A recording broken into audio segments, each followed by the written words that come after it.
It's 2 p.m. Detroit, and you know what that means. Detroit media icon Ryan Ermanni, University of Michigan great Braylon Edwards, and of course, Maz are about to take over on Woodward Sports. Every day, 2 to 4 p.m., it's the best Detroit sports talk on Detroit's best sports network, Woodward Sports. Hey, let's go Thursday show. August 8th today, 2024. Ermanni and Edwards with Maz. Woodward Sports Network, woodwardsports.com. If you're watching on YouTube, go ahead and hit that like button, hit subscribe. Over 100,000 followers on X, by the way. Thank you for all of that. Some cool giveaways, too. If you want to go check out our X page at Woodward Sports. Braylon Edwards, good afternoon to you, my friend. 16,000 people when we started this gig, and now we're up to 100,000. So Woodward Sports is moving definitely in the right direction. Ryan, Mike, what's your favorite type of candy? Favorite type of candy? Favorite type of candy? If I gun to my head, Like I'd have to all say Sour Patch Kids. Ooh, which flavor? Red, cherry, strawberry, whatever that is. Okay. What about you? Skittles. Skittles? I mean, Skittles is very good. I think Skittles is #1 candy of all time. What makes you say that? What makes you think that? Okay, what makes me think that? I think the popularity, where it is, the way that it's been able to survive through the eras. I think also a lot of people love Skittles. Like, I've never run into anyone that doesn't like Skittles. You never met a human being that didn't like a Skittle. The red Skittle is one of the most elite candies that we know. Yeah? I think so. KG? I'm a little iffy. I mean, I used to be more of a Skittles guy. As I'm getting older, it's just a little bit too sweet for me. But I mean, it's okay candy. I mean, it's not really great for you, but I mean, it is what it is. But when you're talking about favorite candy of all time, this is when we're kids. Yeah, that's true. Yeah, we're talking about our kiddom Skittles. Yeah, but I'm not running around buying bags of Skittles now trying to hand them out. True. I guess I'm just not a fruity candy guy. I'm more you're not a fruit. I'm chocolate all day long. Chocolate, anything chocolate, I'm with it. But chocolate bar or chocolate bar. Crunch bars, Hershey. Oh, I like a crunch bar. Okay. Symphony bars are great. Ooh, very underrated. Oh yeah, slept on, man. The cursive? Oh yeah, slept on. But or any bar with nuts in it. Pause. Pete, we don't want to leave you out. Pete Spivak, what kind of candy do you like? I was going to say, well, you guys were mentioning the crunch bar. What about the crackle? Oh, You get Hershey's Crackle. You got to have Hershey's Crackle if you're going to do that. Yeah. But I like the pink Starburst. You know, you were talking about. Ooh, Starburst is very good. The pink Starburst over the red, baby. Starburst is very good. Yeah. Starburst Pink is another very one of those good. elite candies. I would take Starburst over Skittles though. Okay, I like it. Yeah. I think Skittles wins the popularity. My favorite is gummy. Yeah. Anything gummy. I got you. Give me the gummies. Anything gummy? Well, not anything. I don't like the Coca-Cola gummies. Hey, Bray, you look good today, by the way. I appreciate that, man. Shout out to my girlfriends, Brader, Michelle, and then shout out to my boy JD. JD supports the show, by the way. Shout out. Got me right. Jared Deering, big wrestling fan, KG. Got me right. I feel good, man. I started working out again today. Today was day one. My shoulder's good. The shoulder, the shot that I got, Ryan Ermanni. Yeah. Shot wore in, starts to feel a little good. I took it easy. I was very light with the weights, more cardio and lower legs. You look great. I mean, every day you look great, but today specifically, I didn't have time for a wardrobe change today. I just didn't have time. I just got here by, as it were, if there are no parking spots out in Birmingham, it is a horrible, horrible thing. This Did you place. have to park across the street? No, I parked down the block. Oh, gotcha. Okay. So parked out in front. Tried to look out in front. No spots. Peabody Garage. No Zero. spots. Yeah. And then you just waste 10 minutes Trying to find one spot, and then you see one spot, and some jerk is parked in 2 spots every time. And then you're like, well, okay, if this jerk didn't park here, I guarantee that spot would be filled right now anyway. Yeah. You and I both have those big trucks.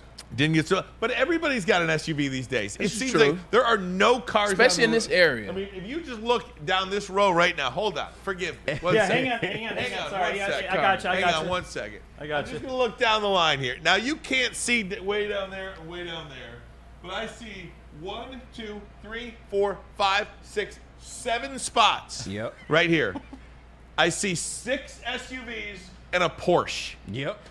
Yeah. That's what I see. It's normal. So Yeah. I mean, if you so no, everybody is not driving an SUV, but the one lot of guy people. that's not driving an SUV right here is a Porsche. And he's illegally parked. I mean, these parking spots. He's illegally parked. That parking lady gonna get him. But again, the parking spots in Birmingham or anywhere these days do not account for the number of SUVs on the road. Facts. People in general too, man. Like, you know what I hate seeing? I hate seeing the electric car or the compact car signs. Like when you pull into a garage. There are no more compact cars, Nobody's Braylon. driving a compact car. Right. They don't They're even not make selling them compact anymore. cars anymore. Right. And don't let you think there's a spot right where you park, where you think there's a spot there, right next to Jack's, and there's not, because now you've passed the turnaround, so you got to go down another block to get the turnaround. It's a horrible to come back situation. up. So annoying. Tell them why you're mad on Thursdays. It's horrible. I mean, and come on, can you make the parking spaces bigger, please? Get Ryan Ermanni his own spot. I mean, you are the media king. I of feel like Detroit. we should put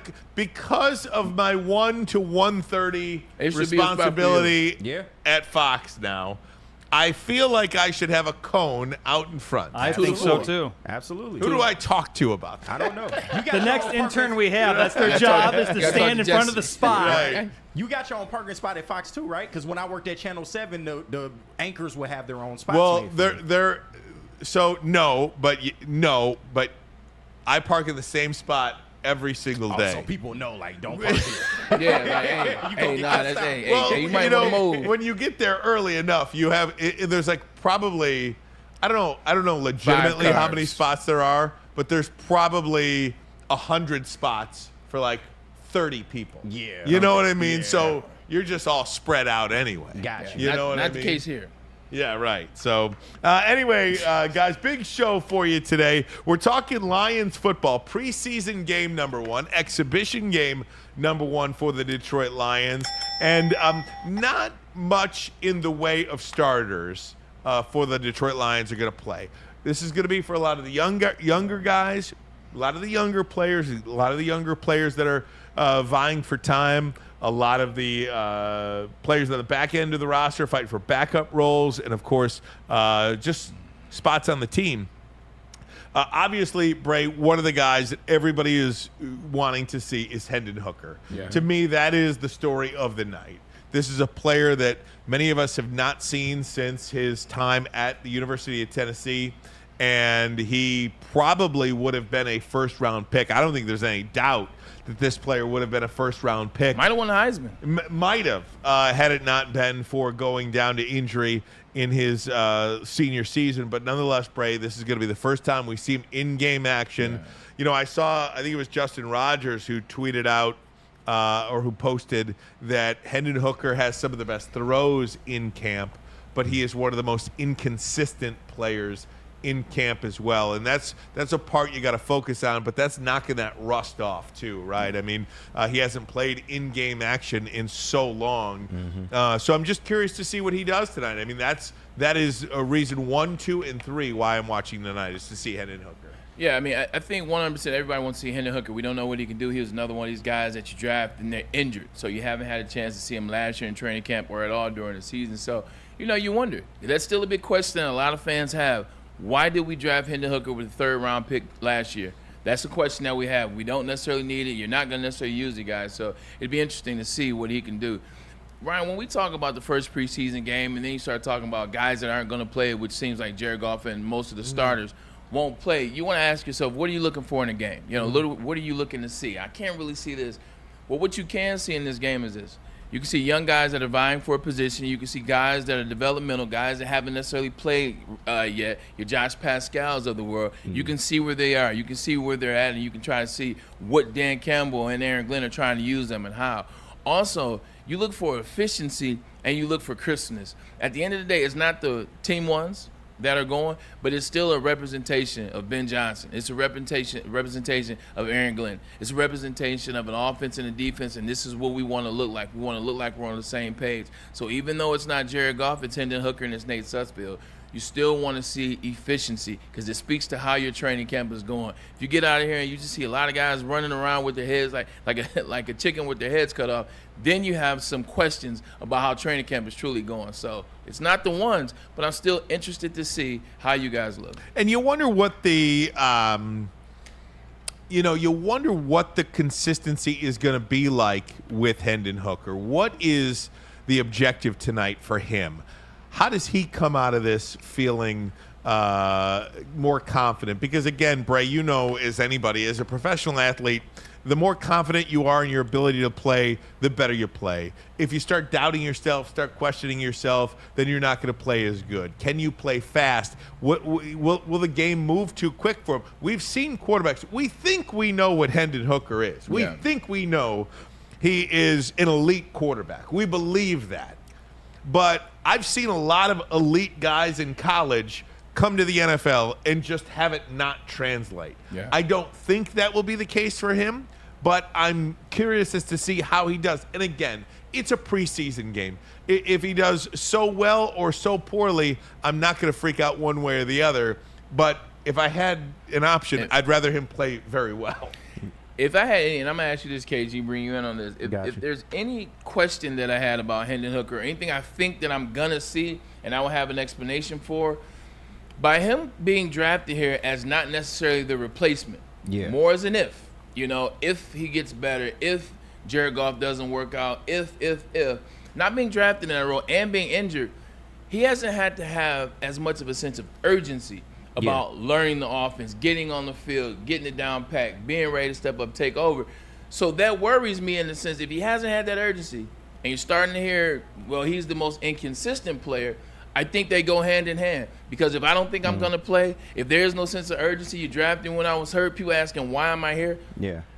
I may not be as tapped in as I should be, which could lead to inconsistency. Could I be wrong on that? No, I hear your point, but I actually think it's a good thing because, and that's credit to Jared Goff for coming in and being able to hold this starter role down. I mean, as Lions fans, the most popular guy was always the backup quarterback. We were always looking for the next thing. So the fact that we haven't had to do that with Jared Goff, I think that gives Hendon Hooker time to really develop and learn himself as a player. Now, this year in particular, this is essentially his rookie year. Yes. Because he was hurt in the previous season and he didn't get the reps in training camp. He didn't get the reps in the preseason. Now he's going to be able to go out there against actual NFL competition, even though they're second and third string guys, and be able to see, you know, how the game is actually played. He'll get a sense of the speed of the game and he'll be able to adjust. I think with the Hendon Hooker thing, it's more of a wait and see process. There is no pressure for him to come in right away, but there is a sense of urgency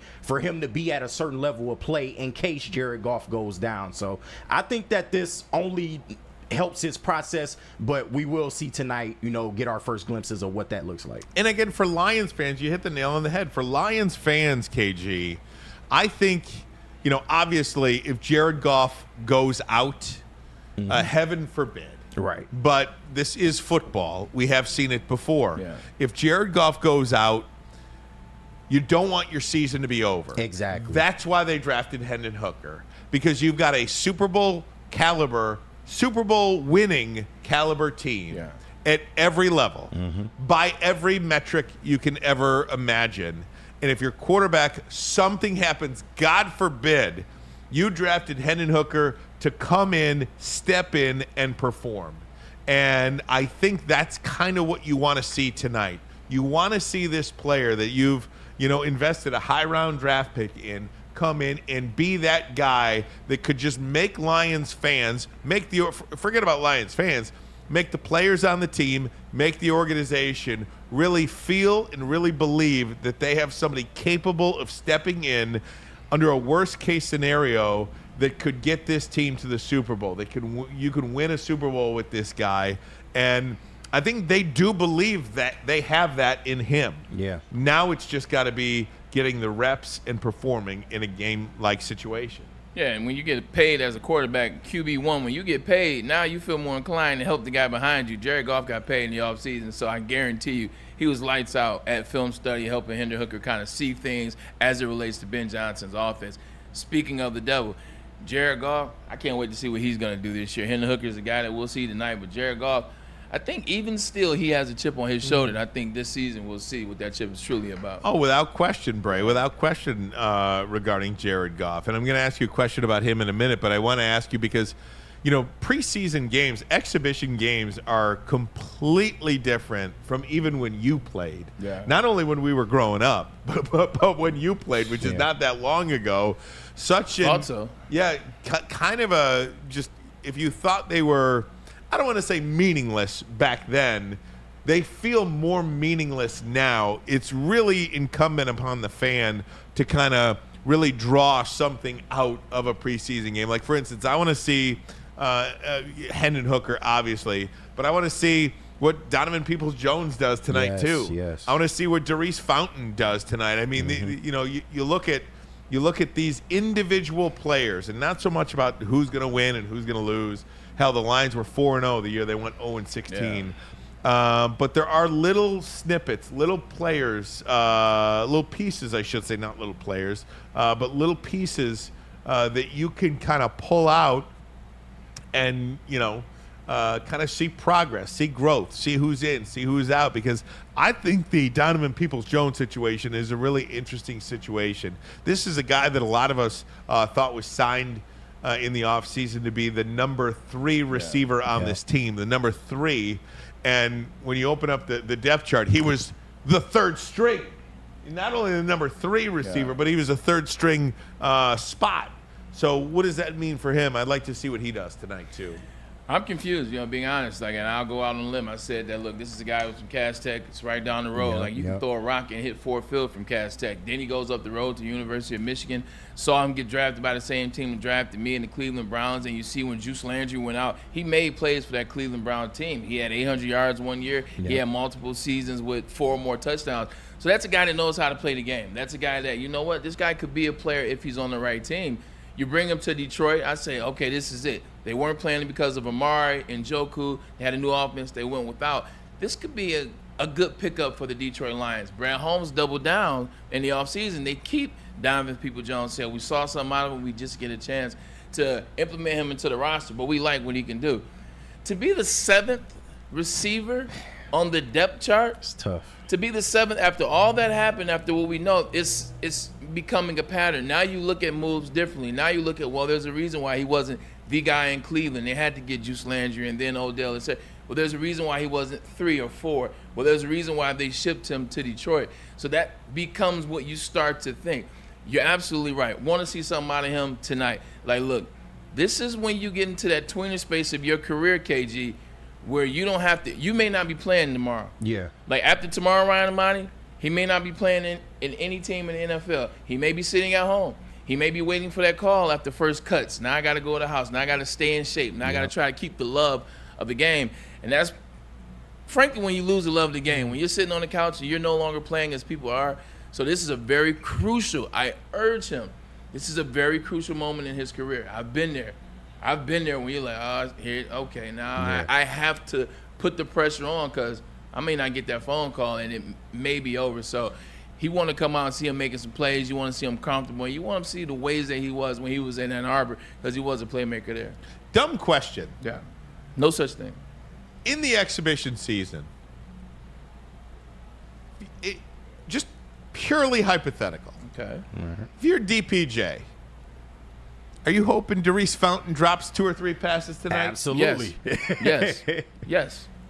Yeah. You want to hear a story? Yes. Here's a fun I do want to hear a story. So second to last year I played in the league, 2012, it's the Seattle Seahawks, okay? I try out to make the squad, had to do a tryout, which is my second tryout ever. It was wild. I was like, what is this anyway? It's me and it's T.O.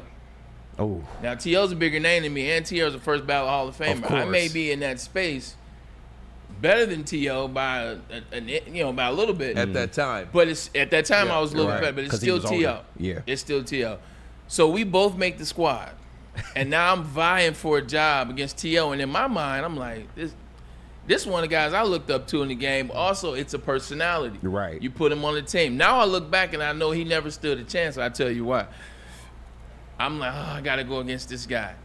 When we played the first preseason game, I'm telling you, I was in my locker like, look, I'm going to catch everything. I'm like, I hope he drop a pass. You know what I'm saying? I hope he drop a touch. Like, I hope he forgets a route. I mean, it's playful, but until it's not. It's real life. Yeah. It's like, oh, man, you know what I'm saying? I hope you don't catch that pass. Ha-ha. He dropped the touchdown pass, and I was like, oh, man, that's messed up. Then I went home and was conflicted. Like, did I really want him to drop it? But to your point, yes. Yeah. You think like that. And he ended up dropping 2 touchdown passes in the first 2 preseason games, and I caught 2. I was like, oh, yeah, we're going to be good. I ended up making the team, and he didn't.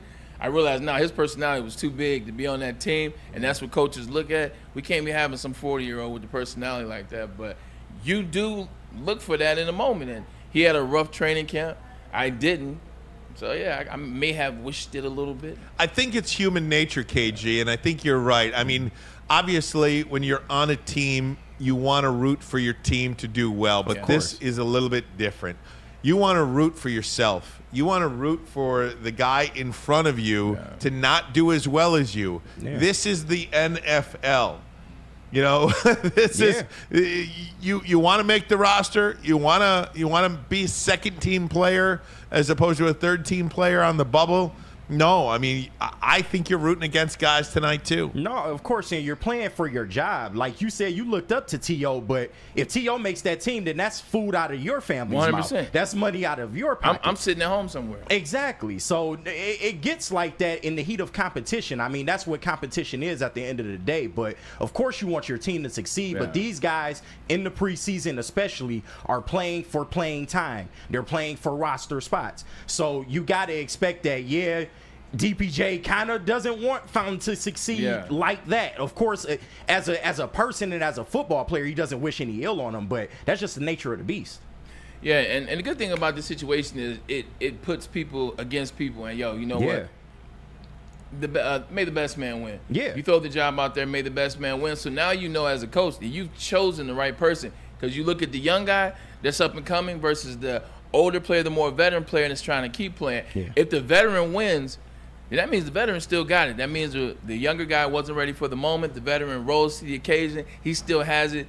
This is the direction I'm going to go with. If the young guy wins, you know that guy can give you maybe a couple more years. Also, too, he's ready for what you're going to throw him, and I think that's what you're going to see. Yeah. Which one of those guys, is the young guy want to step up, or is it the veteran want to keep going, KG? Yeah, and I'm glad you brought that up because it is different when you have a guy like Dorrance Fountain who hasn't had success in the NFL as opposed to DPJ who has had a pretty solid career until this point, especially with no real quarterback play. Like, I mean, he had Baker Mayfield and Jacoby Brissett, and he was still able to put up numbers. But you're going against a guy that has only 2 catches in actual NFL play. So, of course, you feel like, I should be getting the spot over this guy. But if he's coming in and he's outworking you, and I don't want to question it as to outworking because Dan Campbell did say that. Outplay. Exactly. He's being outplayed. Like, he's putting in the work. It's just they haven't got what they expected to get out of him. But it's absolutely different when you have a guy that hasn't really had any real NFL success. And then you look at the wide receivers just as a whole. I mean, some of the names on here. I mean, Tom Kennedy back at it. Traquan Smith was a pretty decent player. He was solid. For the New Orleans Saints. I mean, that's a player that could burn. That's a player that's got some speed. That's an intriguing player to me. What can he do? And then I'd like to see Antoine Green. It's a 7th-round pick. I think, they were trying to catch lightning in a bottle. Had a really, really successful career at UNC. Is he worth anything in year 2? I mean, they are, for as much as we thought they were thin there, they do have some pieces, Bray, that I think could fill out, and maybe you find 1 or 2 players in there that could really help this football team. They're not thin, but they're not stacked by no means. There you go. They're not thin, but they're not stacked by any means because we're hoping that Jameson Williams becomes this amazing number 2 that Ben Johnson said he was, but we're still hoping he's at. We know who 2 wide receivers are on the team. We know who Khalif Raymond is. We know who Amon-Ra St. Brown is. Yep. So there's a lot of hope. There's a lot of effort. I was hoping Antoine Green played out because I saw him when he played for Drake May. He's the reason why I first got hip to Drake May in terms of watching some of his highlights on ESPN. I said, okay, who's throwing these dimes? But who is this cat out here playing for UNC? So he had a really good career. The fact that they chose to keep him.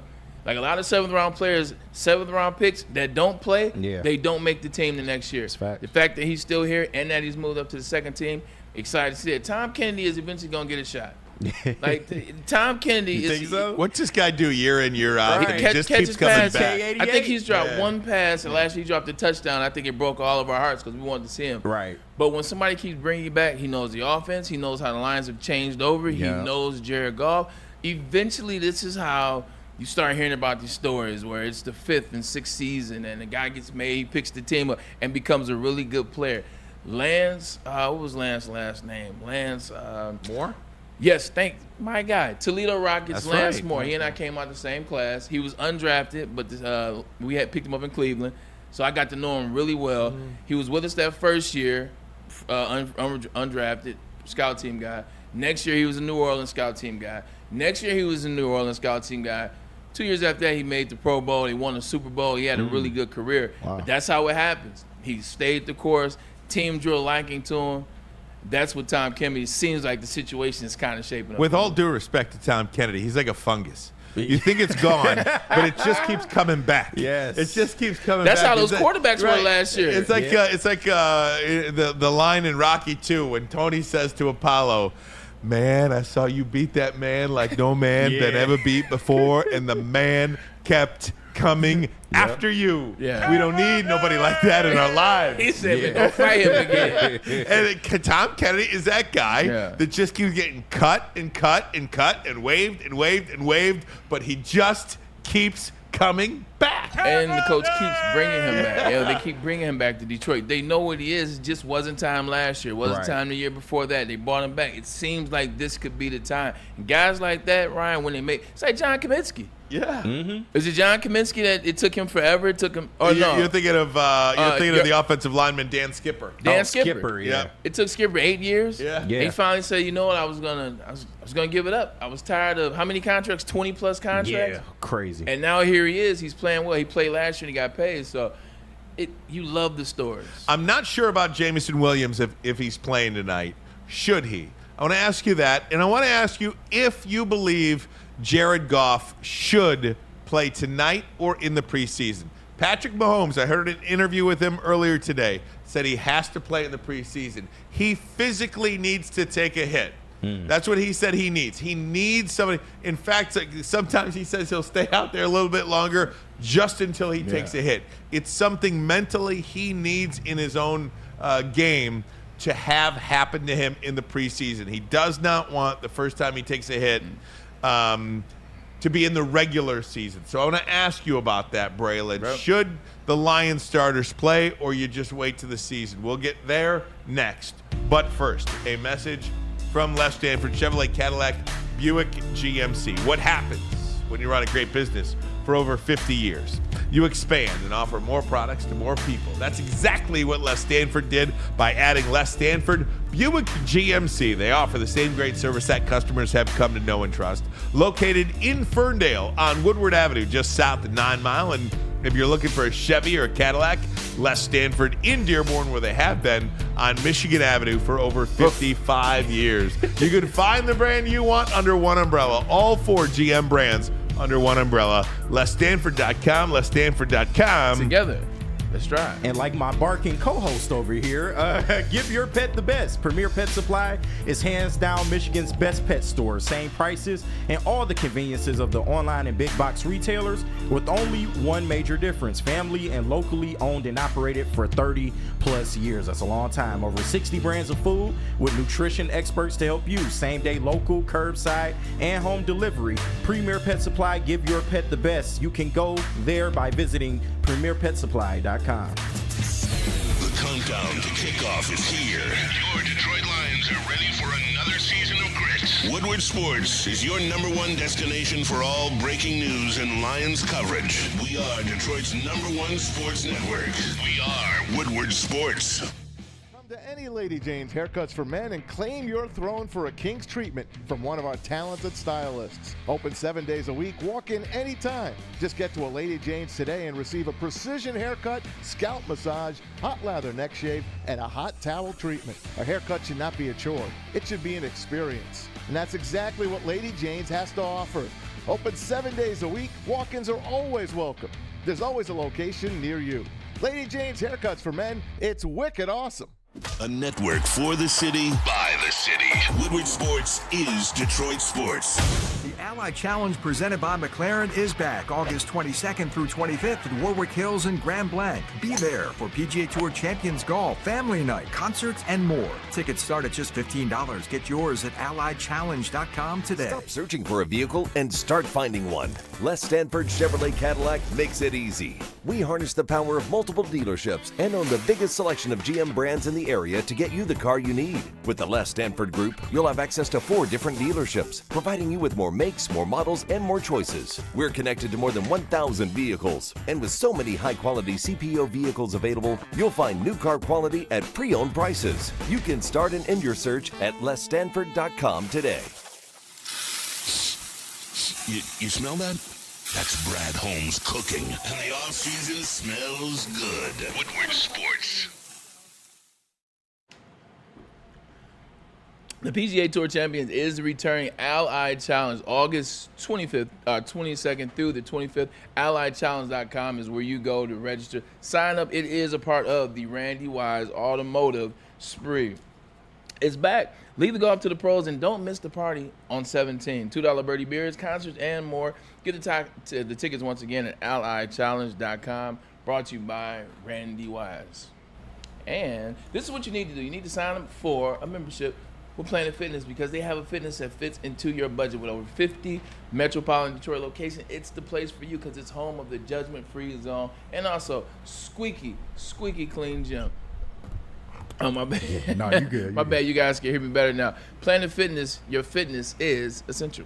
And something also essential right now more than ever, it's critical for you to have your insurance reviewed. Yes, you out there, Mike G. I see you. Just kidding. Swiss Insurance will make sure your carrier is not slipping in those extra fees. Call Market Swiss Insurance today, 313-530-1698, or visit SwissINS.com. Is that your favorite thing to do? Just get after the quarterback? Do you like? It's one of my favorite things to do. My favorite thing to do is play football and be on the field. So, like I said, coaches are, it means a lot that, they trust in me to do, a whole bunch of different roles, inside linebacker, outside linebacker, rush the passer. It feels good to be one of those guys that can go out there and be versatile, and the coaches trust to put in any position, whether that's Mike, Will, Sam, pass rush, DN. I'll probably go out there and play nose if they want me to, but no, it's lovely, and I can't thank AG and Dan and Shep and those guys enough. And that's Derek Barnes, one of the starting linebackers for this team. Your Detroit Lions get underway tonight, exhibition game number 1 against the New York Giants. And the exhibition season is completely different from even, Bray, when you played, we were talking about that with all these joint practices now. That's really where the starters get their work done. And I know it was a mess with the Giants because you had over 12 fights. 12 times practice had to be stopped. They were fined $200,000. Each team fined $200,000. But so we don't know what starters we'll see tonight, if any. I do anticipate we'll see some of the guys on the defensive backfield. Yeah. Some of the rookies, I'd be excited to see them too. But you're not going to see Jared Goff. You won't see Jared Goff. Just getting back to kind of Derek Barnes. Yes, please. We had Derek Barnes on the show after his rookie year. This is 2022, I believe. We had him during that season. This is right before he had a really good game. I think he played the Broncos next, if I remember. To watch the development of a player, that's what we've seen in certain players, whether it's Amon-Ra Brown at the highest level or where it's Derek Barnes, who now will be starting for the first time in his 3-year career. It's just a consummate reminder of the coaches are developing talent. Dan Campbell and Brad Holmes, they're getting the guys that they want. They're getting, it seems like, the right guys. I mean, Derek Barnes is a guy we were like, he's something there, but it's inconsistent. But now here you are, year 3, he's going to start at the Sam linebacker position. So, once again, excited about a guy. But it's also, you always say that it's the more you can do. Look at the many different positions or the jobs or the roles that they've placed him in or giving him the opportunity to play and move around. It's a lot of it goes back to trust. Trust is... That's the cornerstone of the Lions Foundation right now, is that trust. And they have a lot of trust in Derek Barnes. And I'm excited to see it. He was held coming out of Purdue, and maybe this is the year he puts it together. He shows what he can really do. So let me transition here to this golf thing, and I'm really interested by this. And I do believe in my heart of hearts that each player, each team needs something different. Okay. When I heard Mahomes, and all, by the way, the starters, it's not just Mahomes, the starters will play the first quarter for the Kansas City Chiefs, Super Bowl champs. They have a belief that they need to hit the ground running when the season starts. They don't want the first real game experience to be in the regular season. They want it to be in the exhibition season. And they really say you can only fix what you know what to fix. You can kind of see it in practice, but you really see it in a game. And these guys need that. Do you think other teams are missing the boat? You know, like Caleb Williams didn't play the other night for Chicago. Do you think Goff's not going to play, and the starters probably, most of them, all of them will not play for the Lions? Do you think if Andy Reid is doing it and if Patrick Mahomes is doing it, do you think other teams around the league should take a look at that and say, you know what, maybe I need to reevaluate how I do this? 100%. I told you how I land on it. I think players should always play. Like when I was playing in the NFL, I didn't feel like playing during the preseason. I was like, we don't need to be doing this. It doesn't make sense. Guys can get hurt. Like we know what we're going to be doing. We've done enough hitting in practice, but that's just because I was playing at the time. You know, I look back, we definitely needed that. You needed to understand what was going on. You needed the pace.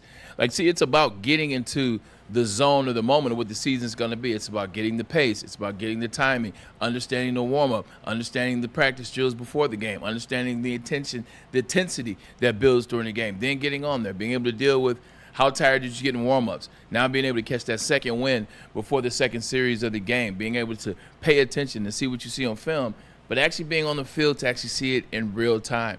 That's what you do during preseason. You get ready, you get that rhythm going so that when the season starts, you're in rhythm. What a lot of teams is doing now, Dan Campbell included, no, let's not play our guys because a lot of guys are playing a lot of guys a lot of money for the very first time. You just look what the Lions roster is. It's a lot of big money on the Lions team for the very first. How long? Like you're talking about Jared Goff's contract, Amon-Ra St. Brown's contract, Penei Sewell. I think those three alone are over, was it $350 million? Close to four, yeah. Close to $400 million. You get nervous. You get tense. In Kansas City, they've had guys over their contract for a very long time, and they've understood one thing. These guys that are not playing, they're going to start off slow. They're going to start off sloppy. It's just what it is. If you're an attorney and you stay out of the courtroom for however long and you jump back on a case, going to be a little sloppy in the beginning when you're first trying to get your footing in the courtroom. So the way the Chiefs see it, let's not waste that first game. Let's not waste that first quarter. Let's not waste that first half. Let's not waste that first game. If we can get into this game and get under rhythm, then we'll get the jump on the Baltimore Ravens, who also will be playing their starters in game one.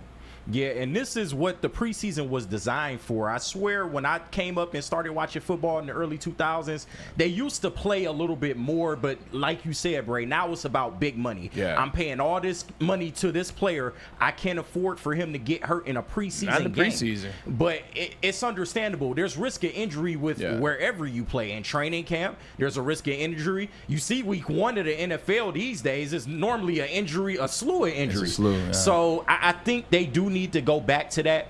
I don't think a series or a drive hurts if you got your first team out there just trying to get familiar with game situations and get used to actually playing that NFL style and speed. But somewhere along the way it just got lost in translation, and now it's just about the backup guys and what you want to see from them in terms of preseason. You know who got more involved? I think Ryan Ermanni.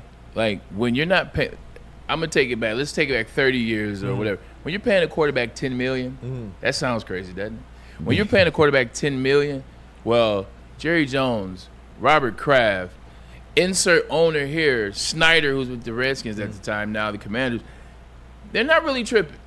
They're not tripping. They're still over there like, oh, you guys are playing with small money to me.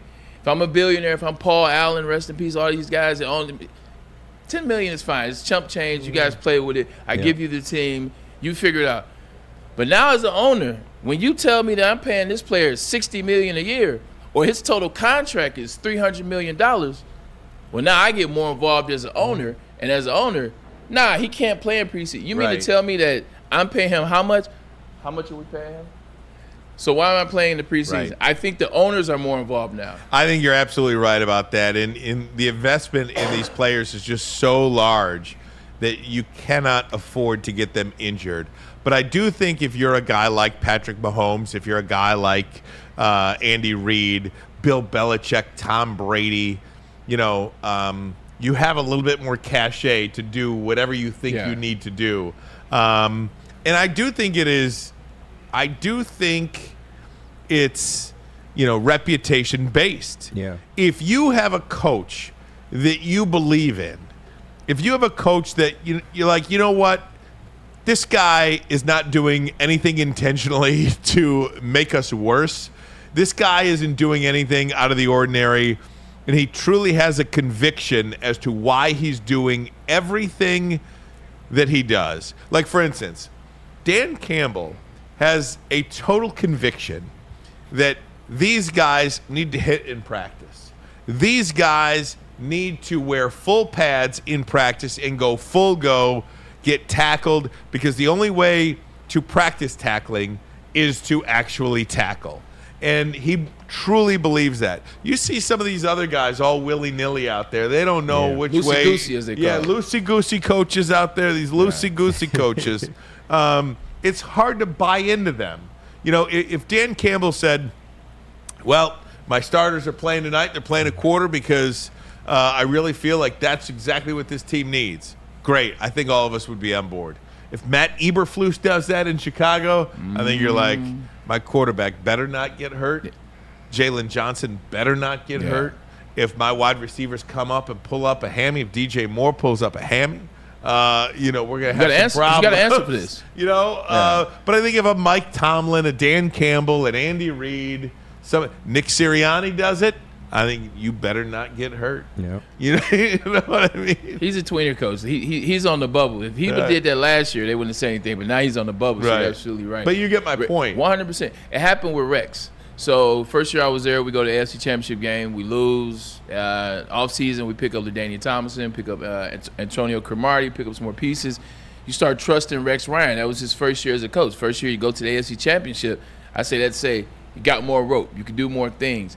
That next preseason game 2, because it was the Giants and Rex had a thing against he wanted to be the team in New York. He played his starters the whole first half, the second preseason game, including his quarterback, Mark Sanchez. But because he's built up that rapport, the year before they go to the AFC Championship, you see how he's building things, players he brought in the offseason. Woody gave him the ropes. All right, cool. They can play the whole half. And I learned about this later. But he said, they can play the whole half. I trust you, boom, boom, boom. But as you build, as you're saying, it's trust is the word we come back to. And you believe, it's Rex. Rex is building things the right way. It makes sense. It's par for the course. So, you're right. It's a buy-in thing for me, and we'll see what happens with those guys tonight. I wanted to show you this because so this is NFL Gameday, okay? NFL Gameday selected 4 Lions for the under 25, the all under 25 team. There are 4 Lions on this list. Amon-Ra St. Brown, Sam Laporta, Jahmyr Gibbs, and of course Penei Sewell. And when you look at growth, when you look at building a roster, if there's a better roster construction than what Brad Holmes has done for this organization, find him for me. This is incredible to have 1 player on this list, let alone 4. Houston has a player. The Rams have 2 on here. That I don't think any other team has. 3. Oh, they have 3. So Lions have 5 total. Aiden's on it. Aiden's on the other defense, side. Yeah. Pretty remarkable stuff, man. The interesting thing about it is you can tell what the Lions focus on. You can tell what Brad Holmes and Dan Campbell's mission was. The mission was, it was offense. You got 4 guys on that list that are on offense. That's what the Lions' identity is. That's how the Lions are going to be so good for a very long time. Now it's time to get a couple of those guys on defense. Brian Branch is a guy that I think if he played the whole year last year, could have been on this list. Can't wait to see what Terry Arnold's going to be. But now is a chance to get some of these young defensive guys on that team, because now you get 4 on this side. You can get 2 defensive players on this list. Your team is going to be cooking with grease for a minute. Overreaction Thursday. Overreaction Thursday. Overreaction Thursday. Oh, Lord. You ready for this? Let's do it. Hold on. Hold on. Okay, I'm ready. save the tape. Okay? Here Got we go. you. Save the tape for 8 to 12 years from now. Okay. All 4 players on that list for the Detroit Lions will be Hall of Famers. Hold on. Woo-hoo. Penei Sewell, Jahmyr Gibbs, Sam Laporta, and Amon-Ra St. Brown. Wow. Not only will they be Pro Bowlers, they will be Hall of Famers. All 4 of these guys. And that's where you really hit the home run. Penei Sewell, I think, is the best in the game right now. In fact, this is what Kayvon Thibodeau had to say about Penei Sewell. You ready for this? There you go.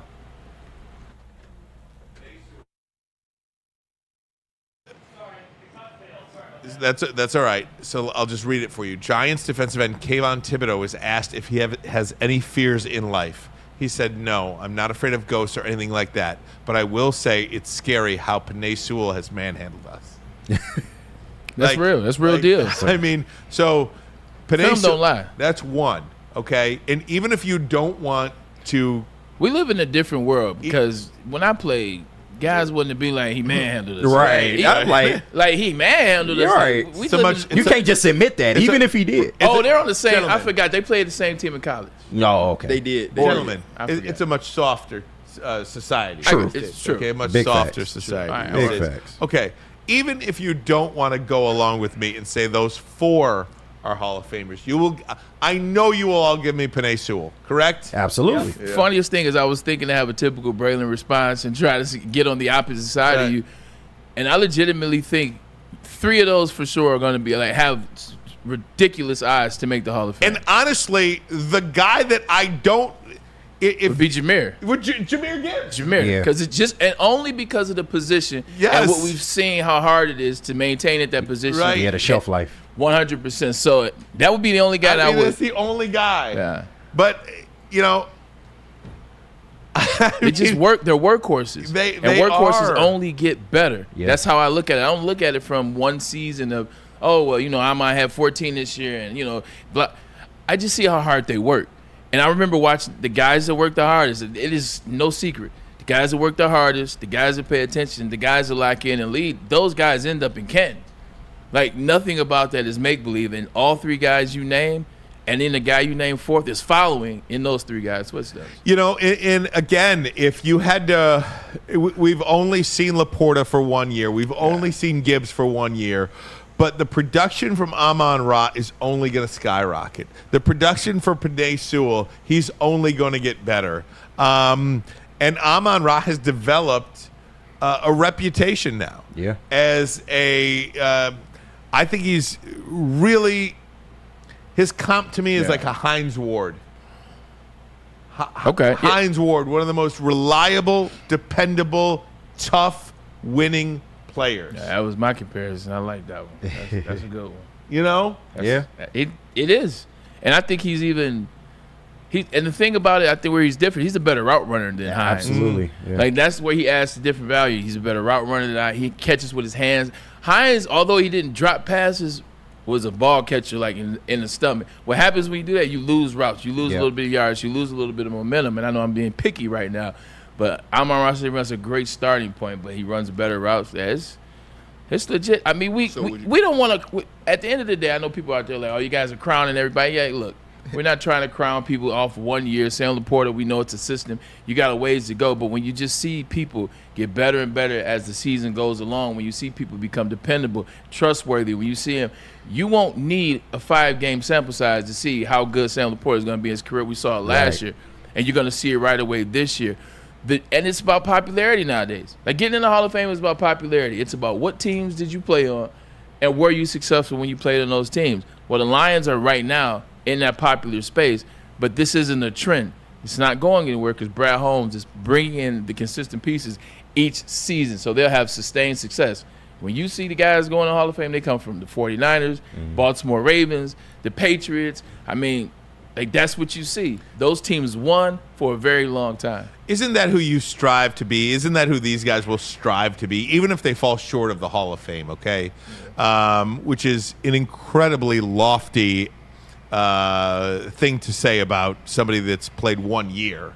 Or even a couple of years, because it's not, people don't go to the Hall of Fame for having a good 2 or 3 year stretch. I mean, it's an elongated period of time. So you got to put in the work. Even if you think that's an overstatement, don't you see these players as players who are capable of getting there? They have everything that it takes to get there, and that's all you can ask for in a player. Yeah.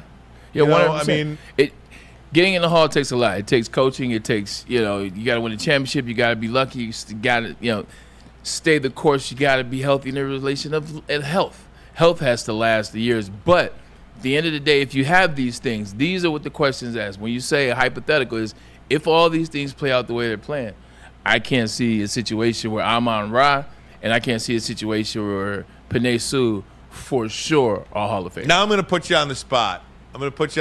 Bray. Tight ends are hard. No, Pause. Rank it for me. Of these 4 players, and we'll put Aiden Hutchinson in there. Okay. Yeah. Well, of those 5 players, rank for me the players that are most likely to get to Canton to least of those 5. You go, Braylon. Or do you want me to go, or do you go? You go. I can go. You go. I can go. I think our list might be the same. Number 1 is Penei Sewell. Yes. Absolutely. Number 2 is Amon-Ra St. Brown. Yeah. Yes. 3 is Aiden Hutchinson. Ooh. 4 is Laporta, and 5 is Gibbs. Okay, KG. It's just so tough. And the only reason I say this, when it comes to tight ends, and I know Laporta is damn good. Yeah. Like, he had a better year, in a decade? He's had the best season. Anybody in the history of And then he had the best position. season probably statistically of tight ends. Yeah. Maybe him, George Kittle, and Kelsey could do the song and dance.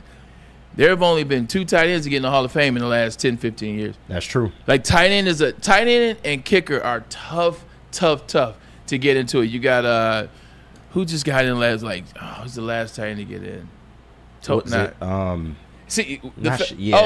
Antonio Gates. Oh yeah. And I don't think did Gates get in?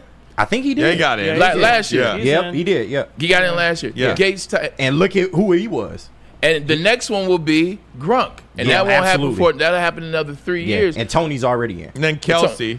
And Kelsey. And then Kelsey, Kelsey yeah. still And play. Kelsey. But you see how long it is? Like, Yeah, shoot, yeah. every year you got 2 new receivers going in. You got 2 offensive linemen going in. And you got a defensive end going in. Like, each year. So that's why I think Aiden over Laporta. Okay. But I'm sorry. I'm not mad at that. Of course, Penei, 1 for me. 2 would be Hutch for me. Because I feel like at the edge rusher position, you have a lot better chance to stand out and make that type of leap in your career.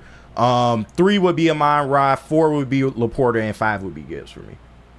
I'm going Sewell. Going Amon-Ra. I'm going Laporta. Then I'm going Hutch, and then I'm going Gibbs. And the reason I'm putting Hutchinson 4th on this list is because there are players with gaudy sack numbers. That's what I was. He does not say. have. You can talk to me about the pressures all you want, But he can get there. He can get there. Yeah. He can get there. But I want to see it. Right. See, right. like all those other players that I've seen the actual production. I feel it, I've yeah. seen Laporta's production. I've seen Amon-Ra's production. I've seen Gibbs's production. I have seen the pressures. You've seen the potential. The potential to be there. Yeah. If he gets a little bit of help from Marcus Davenport, if he gets a little bit of help from DJ Reader and Aleem McNeil, and now you've got yourself a little bit of a defensive line and you don't have to do everything yourself, great. But I got to see those sack numbers get into double-digit, consistent double-digit sacks each and every year. He can get there. I think he will get there, but I put him 4th because I have not seen it yet. Yeah, not mad at that. So that's where I stand with that.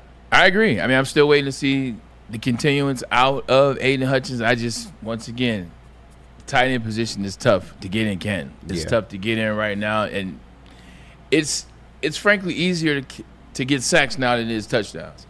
And that's what I think. I think it's easier to get sacks now than touchdowns. I think it'd be easier for Aiden Hutchinson starting with a real defensive line, an NFL consistent throughout the left to the right defensive line. Yeah. It's easy for Aiden to find 14 sacks, and I'm not minimizing how good Aiden Hutchinson is. It's easy to find 14 sacks. It's hard to find touchdowns, like especially as a rookie, what Laporta did as a tight end. Yeah, it's tough to find 11 touchdowns. It does help his case that he had the best rookie tight end season since Mike Dicker. So this is true. Yeah, in the long run. Yeah. So if he just can continually, stay at Mike that Dicker has 1,000-yard, maybe not double-digit touchdown, but if he can stay at that 1,000-yard, maybe 8-9 touchdown pace, I can see him getting in there. And I'll tell you, one of the things with all these young players, you just can't waste this now. Yeah. I mean, it's very reminiscent of the Tigers' 06 to 16 run, really the 06 to 13 run, but we'll just call it the decade of 06 to 16.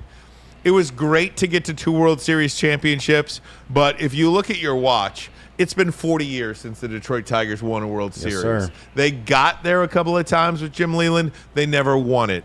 I think you look at this Detroit Lions team, you see all this young talent, all of this great young talent, a quarterback that's been to a Super Bowl, a defense that's improved, a coaching staff that has been together for 4 years now. You have got to pay it off with a Super Bowl win. At some point here over the next 3 or 4 years. And I don't know if that's this year or next year or the year after that, but you cannot waste this era of Lions football without, heaven forbid, not making it to a Super Bowl. But even more so than that, you've got to come away with a championship, in my opinion. You've got to win one. You cannot waste an accumulation of talent that is built into a team like this, like the Tigers did. Yeah, I mean, frankly, it sucks. You're in a space you look at the 49ers. The 49ers have been close. They've been knocking on heaven's door, 7 years now, Ryan? Yeah. But you know what they have to fall back on? They got 94 to fall back on. They got the whole 80s decade. It was them and the Giants. So they have rings to fall back on, even if it wasn't theirs. Yeah. So you don't necessarily look at the 49ers in that light. Meanwhile, the Detroit Lions and the Buffalo Bills, you look at that window. Can you imagine I think it's done. So let's just say it now. Just look at this span that the Buffalo Bills had in the last 5 years. They blew it. They did. For whatever reason you want to blame it on, whether it was Dayball leaving or whether it was they weren't on the same page or they didn't get a running game, they had Josh Allen, they had Brian Daboll, they had a defense, they had the number 1 defense in the league. They had this era, they had this space, they had everybody saying Buffalo, Buffalo Bills Mafia, Bills Mafia. That era has come and gone. And they got nothing to show for it but a couple Pro Bowls from Josh Allen and 1 game in which they almost beat. Right, because of a coin flip. Because they almost beat the Buffalo Bills. That could be the Lions if they don't step up because we don't have a Super Bowl. The Buffalo Bills didn't have a Super Bowl to fall back on. We don't have a Super Bowl to fall back on. So they'll just say, man, remember 2023 or 2024 when the Lions were this close? They got to the NFC Championships a couple times, so you got to put a championship trophy with however long this run's gonna be. You got to put a Lombardi Trophy with it, because if you don't, then it's all for naught. 100%. That'll be the last word on that, guys. We're going to take a break. When we come back, if you look at your watch again and you realize. It's a Top 10 Thursday! Top 10 Thursday! Braylon's going to break it down for us, but first a message from KDK Law. Dealing with divorce, child custody visitation, or other family law issues. Kevin and Catherine at KDK Law in Birmingham will have your back. 10-plus years of experience, 24/7 availability. Scan the QR code on the screen or call 248-971-0476. Say Woodward Sports sent you. KDK will pay your filing fee. KDK Law, they've got your back. And that black and yellow sign out in front of your house tells the bad guys one thing. Stay out. Let Guardian Alarm offer you customized solutions from real experts, 24/7 professional monitoring, and technology backed by people. These people have been proven to care, and this technology has been proven to work, so call 1-800. Stay out. That's 1-800. Stay out. On today, tell them Woodward Sports sent you. We're coming back. The countdown to kickoff is here. Your Detroit Lions are ready for another season of grit. Woodward Sports is your #1 destination for all breaking news and Lions coverage. We are Detroit's #1 sports network. We are Woodward Sports. Braylon Edwards here, Premier Pet Supply. Man, just looking around, who's got it better than pets?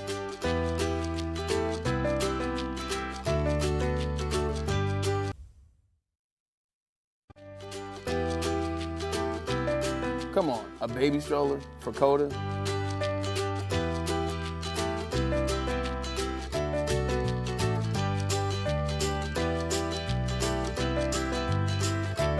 A chef for Lola? Really?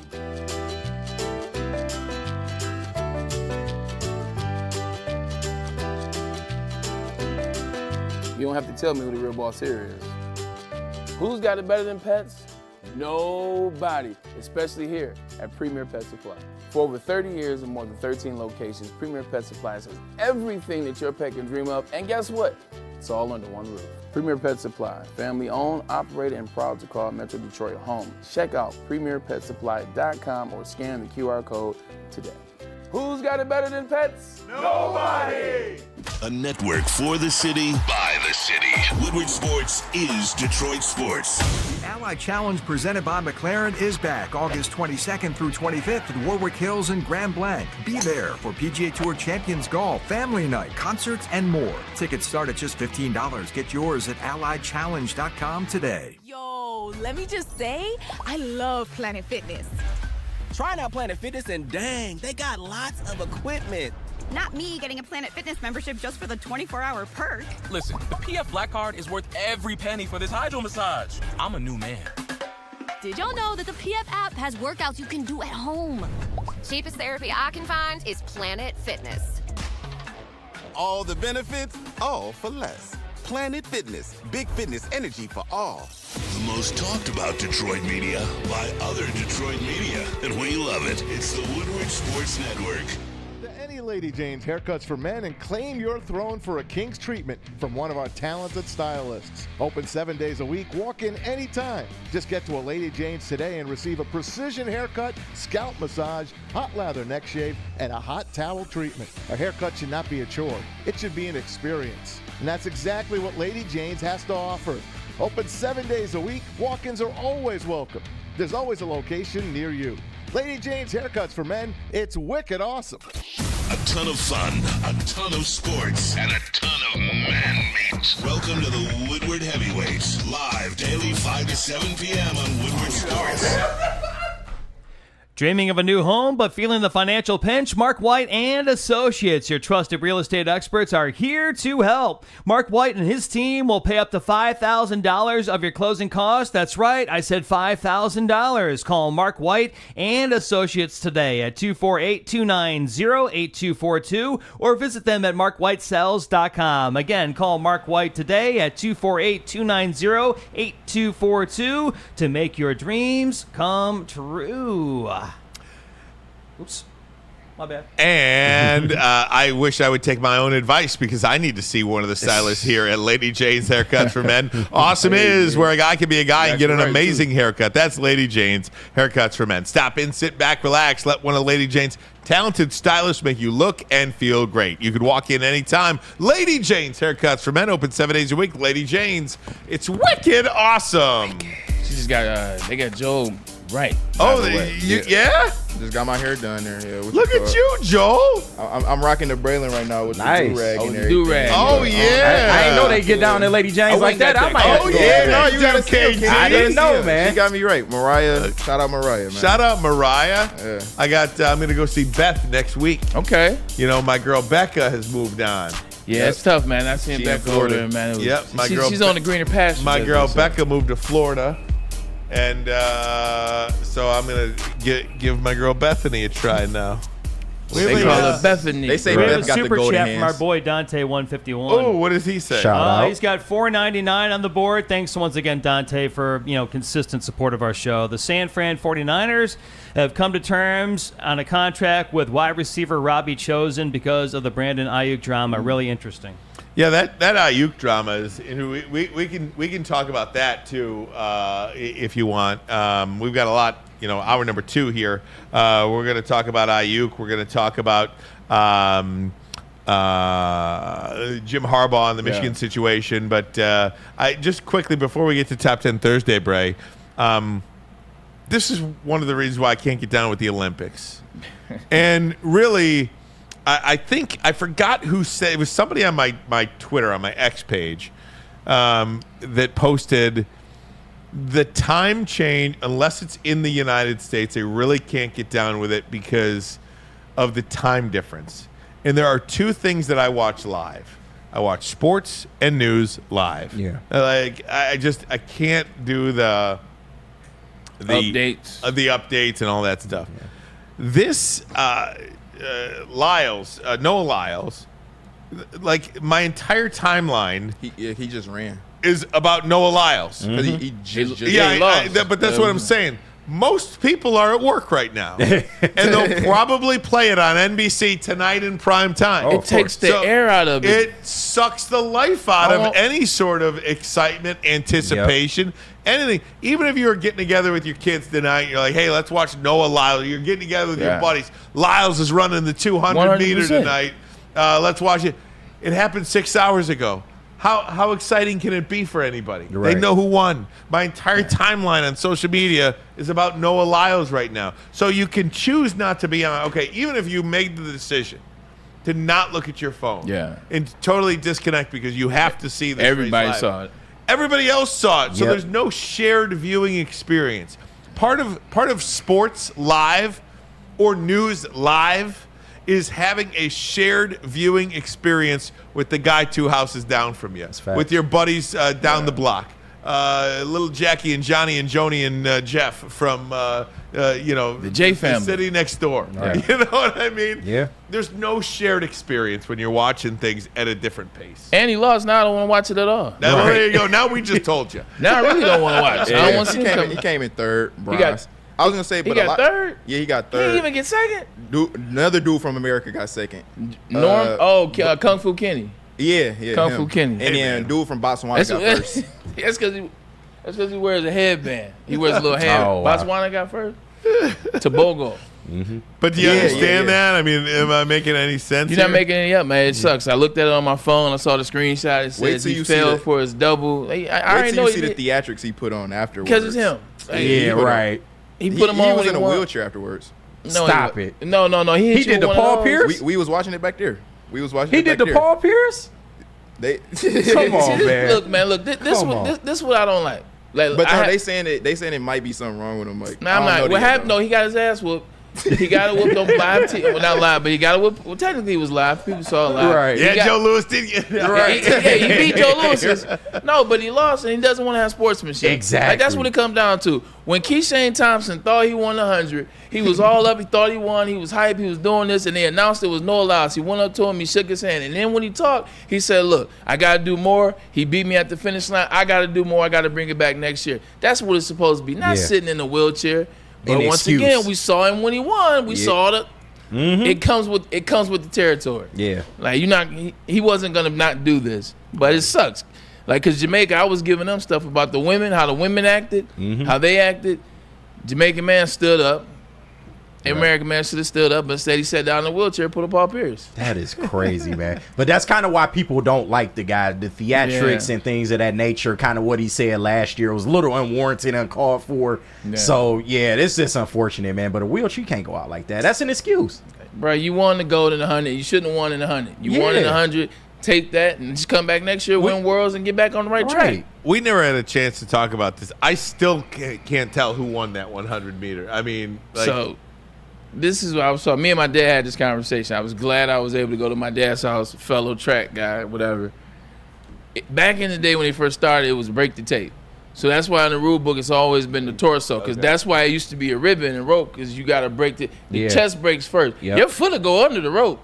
You don't win the race. It's breaking the torso. But now everybody is watching for the first time, and you're seeing these die-stat images, and you're like, what doesn't make sense? His foot. It's always been breaking the tape. That's true. Like, if you think about it in that terms, it makes more sense when people try to tell you, don't believe your eyes, which clearly show you Curly and Keyshawn Thompson coming across first. It's the body. And when you look at the torso, Noah Lyles' torso is there first. So it sucks for Keyshawn, but it is in the rule book, and it's not anything that he's experiencing for the first time. Fair it's enough. in the rule book. Fair enough.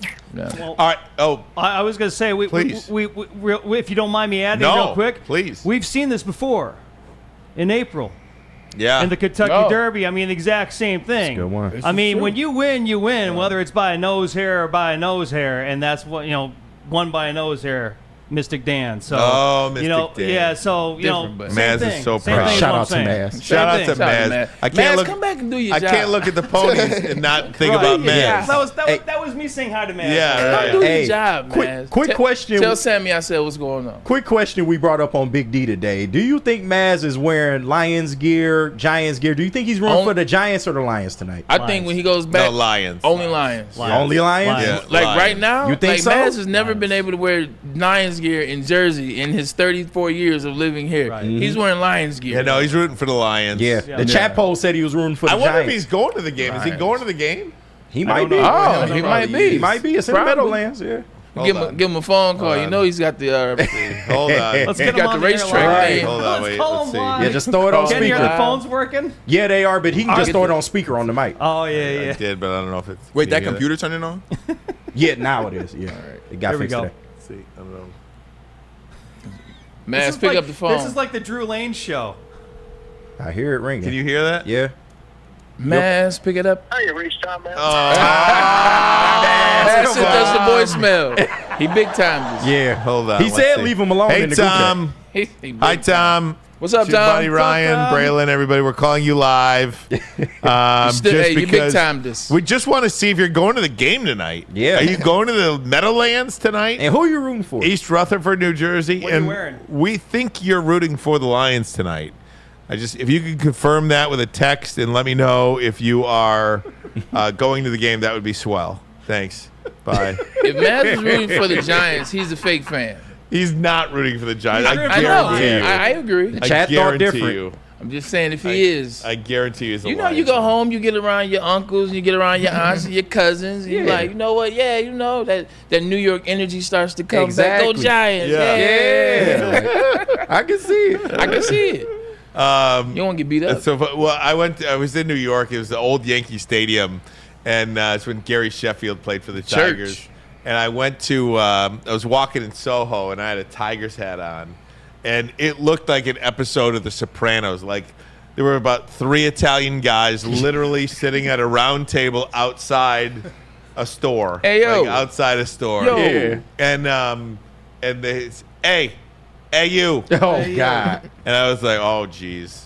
He's like, take the hat off. Take the hat off. Sheffield ain't going to save you. Wow. You know, and I was like, even before they said take. I was like, Right. I don't want no problem. I'm like, take this thing out, tuck it in my pants. Oh, man. I got a funny story. I'm not messing around with no. I feel you know what I mean? You can't play no games. Not only on turf. Like my boy Hayes, shout out to Hayes. Hayes was interning at IMG. IMG is one of the biggest agencies in the world, all around modeling, football, basketball, whatever, actors. So he's doing the internship. He's a huge Jay-Z fan. fan. So like one of his second weeks up there on the weekend, he goes to the Marcy Projects. Yeah. Like he want to see where Hov is from. It's like going to Colombia. You want to see Medellin. I want to see where Pablo is at. Of course, right. So he goes to. Oh, you got to go to Medellin. You got to go to Medellin. Yeah. You know, you see where Pablo had them crazy rhinoceroses. Oh, man. Not rhinoceroses, hippopotamuses. I'm tripping. So he goes in the Marcy Projects, walks on the block. He said he stepped maybe 2-3 feet. He said they came off the porch, yo. Right. No fly Because they zone. can tell. No fly zone. And good for them. They can tell who's like tourists versus who they need to get active with. Right. They saw my boy. He's got clean cut. He's got the button up on. He's like, straight go back laced. home. They was like, Right. nah. You in the wrong He place. said he turned around, left, never went back. Yeah. But, hey man, when you know, you know. Yeah. And that just wasn't it for you. They know if somebody's a tourist and somebody they need. 100%. That's like National 100%. Lampoon's Vacation when the Griswolds enter the hood in St. Louis. You just Yes. wrong place. Oh, yeah. Right. Oh my gosh. All right, Bray, let's do it. Top 10 Thursday. Top 10 Thursday. I thought this one would be fun. Look, it's been a minute since we did an interactive list. I want to see what you guys think is the top 10. So we'll come up with names on this topic. With the National Championship Trophy, that's right, I said it. The National Championship Trophy being outside Schembecker now, they put the banner up. Pete, you might do me a favor, Pete. You got the banner that they put up? I do. With the banner being up outside now, I'm excited. There it is. Look at Pete. Oh, you look beautiful. The Rose Bowl game, the Rose Bowl champs are back in Ann Arbor for the first time in a very long time, and then you got it. Home of the 2023 National Champions. Now, with this banner, which isn't going anywhere, go ahead, Ryan. You just a slight It doesn't question. sound right. Can you put that back up, please? It looks so beautiful. It's a gorgeous banner, but one of the things that I had a hard time 2023. Yes. Yeah. I had a hard time explaining to people last year. They're the 2023 national champions, but they're the 2024 college football playoff. And if you look, they have those 2 years both on that banner. Yeah. So it's like, why don't you just go with the 2024 Yeah. national champions? You would think. You know, I mean, it's the, you know, the Super Bowl champions are But the way they do it, they sneak and say it. They say the winners of Super Bowl blank blank. They do I it would with say the number. Super Bowl got numbers. Oh, so Super Bowl 48. true. So that's how they cheat with the Super Bowl. true. Because And then, technically in the Super Bowl, it's you still won Okay, that I got 2023 you. season. I got you. That's how they cheat. That's how they cheat. Got it. Put Okay, a okay, slash fair enough. 24. Yeah, you 2023 could. slash Like in the 24. NBA, you're the 23-24 champs. Right. Yeah. Yep. You know what I mean? I don't Agree. know. Yeah. Agree. Either way. I feel like this is new too. I feel like this was within Yeah. the last couple of years. Sure. Because like the Michigan's the 1997 national champions, But it's even though it's 98 98, Rose Bowl. yep. You know. Sorry, Braden. No, derailed. you're absolutely. So what happens with national championships is statues. Statues are synonymous with winning. So who's gonna be the first statue outside the big house? There are no statues out. The only statue is the eagle statue from World War II, and that's like the north or the northwest or southwest end zone or southwest outside the entry. Anyway, Yeah. so who do you think are the top 10 contenders for a trophy outside? And we can just list This them. is a hell of a question. There we go. Yeah. Because let me say this before you even give me your list. Okay. Before last season, I don't think there would be any doubt that 2 would be the statue. 100%. Charles Woodson. Yep. Or Desmond. Charles It could- Woodson over Desmond, in my opinion. I agree. Yeah. Right. But after last year's national championship, 15-0, I do think it makes a consideration. Okay. Like for somebody else. Yeah. Like a different number 2. He's I was thinking that too, 100%. yeah. You know what I mean? Yeah. So that's kind of like a push-pull. Do we celebrate individual honors? Yes. Or do we celebrate, well, although C. Yeah. Wood won a national championship too, but do we celebrate team accomplishments? True. So we're gonna do this in 2 parts. Okay. We'll do Interesting question. Everybody will go around at some point and be able to tell who yours is for just the first trophy. Okay. Yeah. And then also let's just do top 10 trophies. You know what? That's how we'll do it. Top 10 trophies you would like to see. And then at the end we'll go around and do our number ones. Top 10 we can do together. Top Okay. 10 what? Trophies. Statues. Okay, Excuse me. statues. Okay. So obviously, All right. yeah. Go ahead. You want me to go or you go? Oh shoot. You go. Okay. Well, 4 of these, the players. I want 3 of the players. I can't do myself. Braylon Edwards, number 1 on the list. Yes. Right. For sure. Line. Here's an interesting, like Lorena Rios puts it, Tom Harmon. Is Tom Harmon on the? Tom Harmon's got to be on the list. That's right? literally the one name Yeah. on there. Tom Harmon's first Heisman Trophy. Right. All right. Hold on. Let's make this list. Tom Harmon, Gerald Ford. Gerald You Ford, would have to presidential wise. Charles Woodson, Blake Corn. Desmond Howard. Oh, you doing the Heisman? Yeah, I'm Trophy. just Desmond Howard. Bo Schembechler, He's got one. but Yeah, not he at the does. stadium. It's down the street and this statue's Okay. huge. Right. Okay, And so he don't need no Lloyd. more. Blake Corum. And every statue doesn't have to be the same size. They can be like little smaller statues, bigger statues. Lloyd Carr. Lloyd sitting down on the Jim bench. Harbaugh. Yeah, absolutely. 100%. And I hate to say it like that, but 100%. So that's 7 guys right now. Braylon Edwards, I mean, I think you got to be on the list. If you want to put me on there, that's fine. You're on my Best list. receiver at the school. Like seriously, name me. Got me on There's the no list. receiver today that has touched what you accomplished there. Yeah. Um, what about defense? Would Jake Long go on there? Could you put Aiden there? Jake Long's number Aiden 1 Hutchinson should be on the list. Oh, He Aiden. might be an all-time Michigan athlete, period. Yep. Well, he's unanimous, Yeah. All-American. He's one of 23. Aiden Hutchinson. Aiden Hutchinson is on the list. Ron Kramer. But that's when you don't want to go too far back. Right. But then also give was old. What about Tom Brady? His Michigan career. I know, but wasn't- but he is It's Tom Tom Brady Brady. and the cachet that he brings to your university. True. You know what I mean? I gotta put him on. I gotta put him Okay. out there. Okay. Tom Brady. I gotta Alright. put him on there. You gonna put Tom trying Brady. to- You could have said Jabril Peppers for defense. Not enough of an impact. It's such a losing career, though. Yeah, you know? That's what I'm saying. Not You enough. know. That was a bad time in Michigan football. Well, they almost made it to the playoffs. Almost. Yeah, but you knew they weren't that good. Yeah. You know. That was tough. It's just close. Yeah. Right.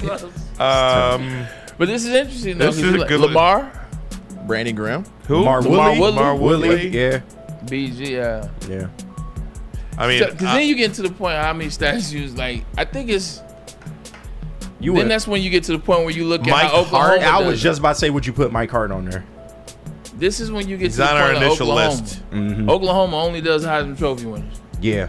Oklahoma and Texas. It's like, you win the Heisman, you get yourself a statue. Yeah. And that's fair. Does it Anthony is. Carter belong on Because that it's a list? lot. Like, you get a lot of great college players almost each year. So Yeah. it would be a lot of players you would have to honor. Special like, year in and year out. players. Guys, what I think- about Anthony I think Carter? I think maybe Seems those three. interesting.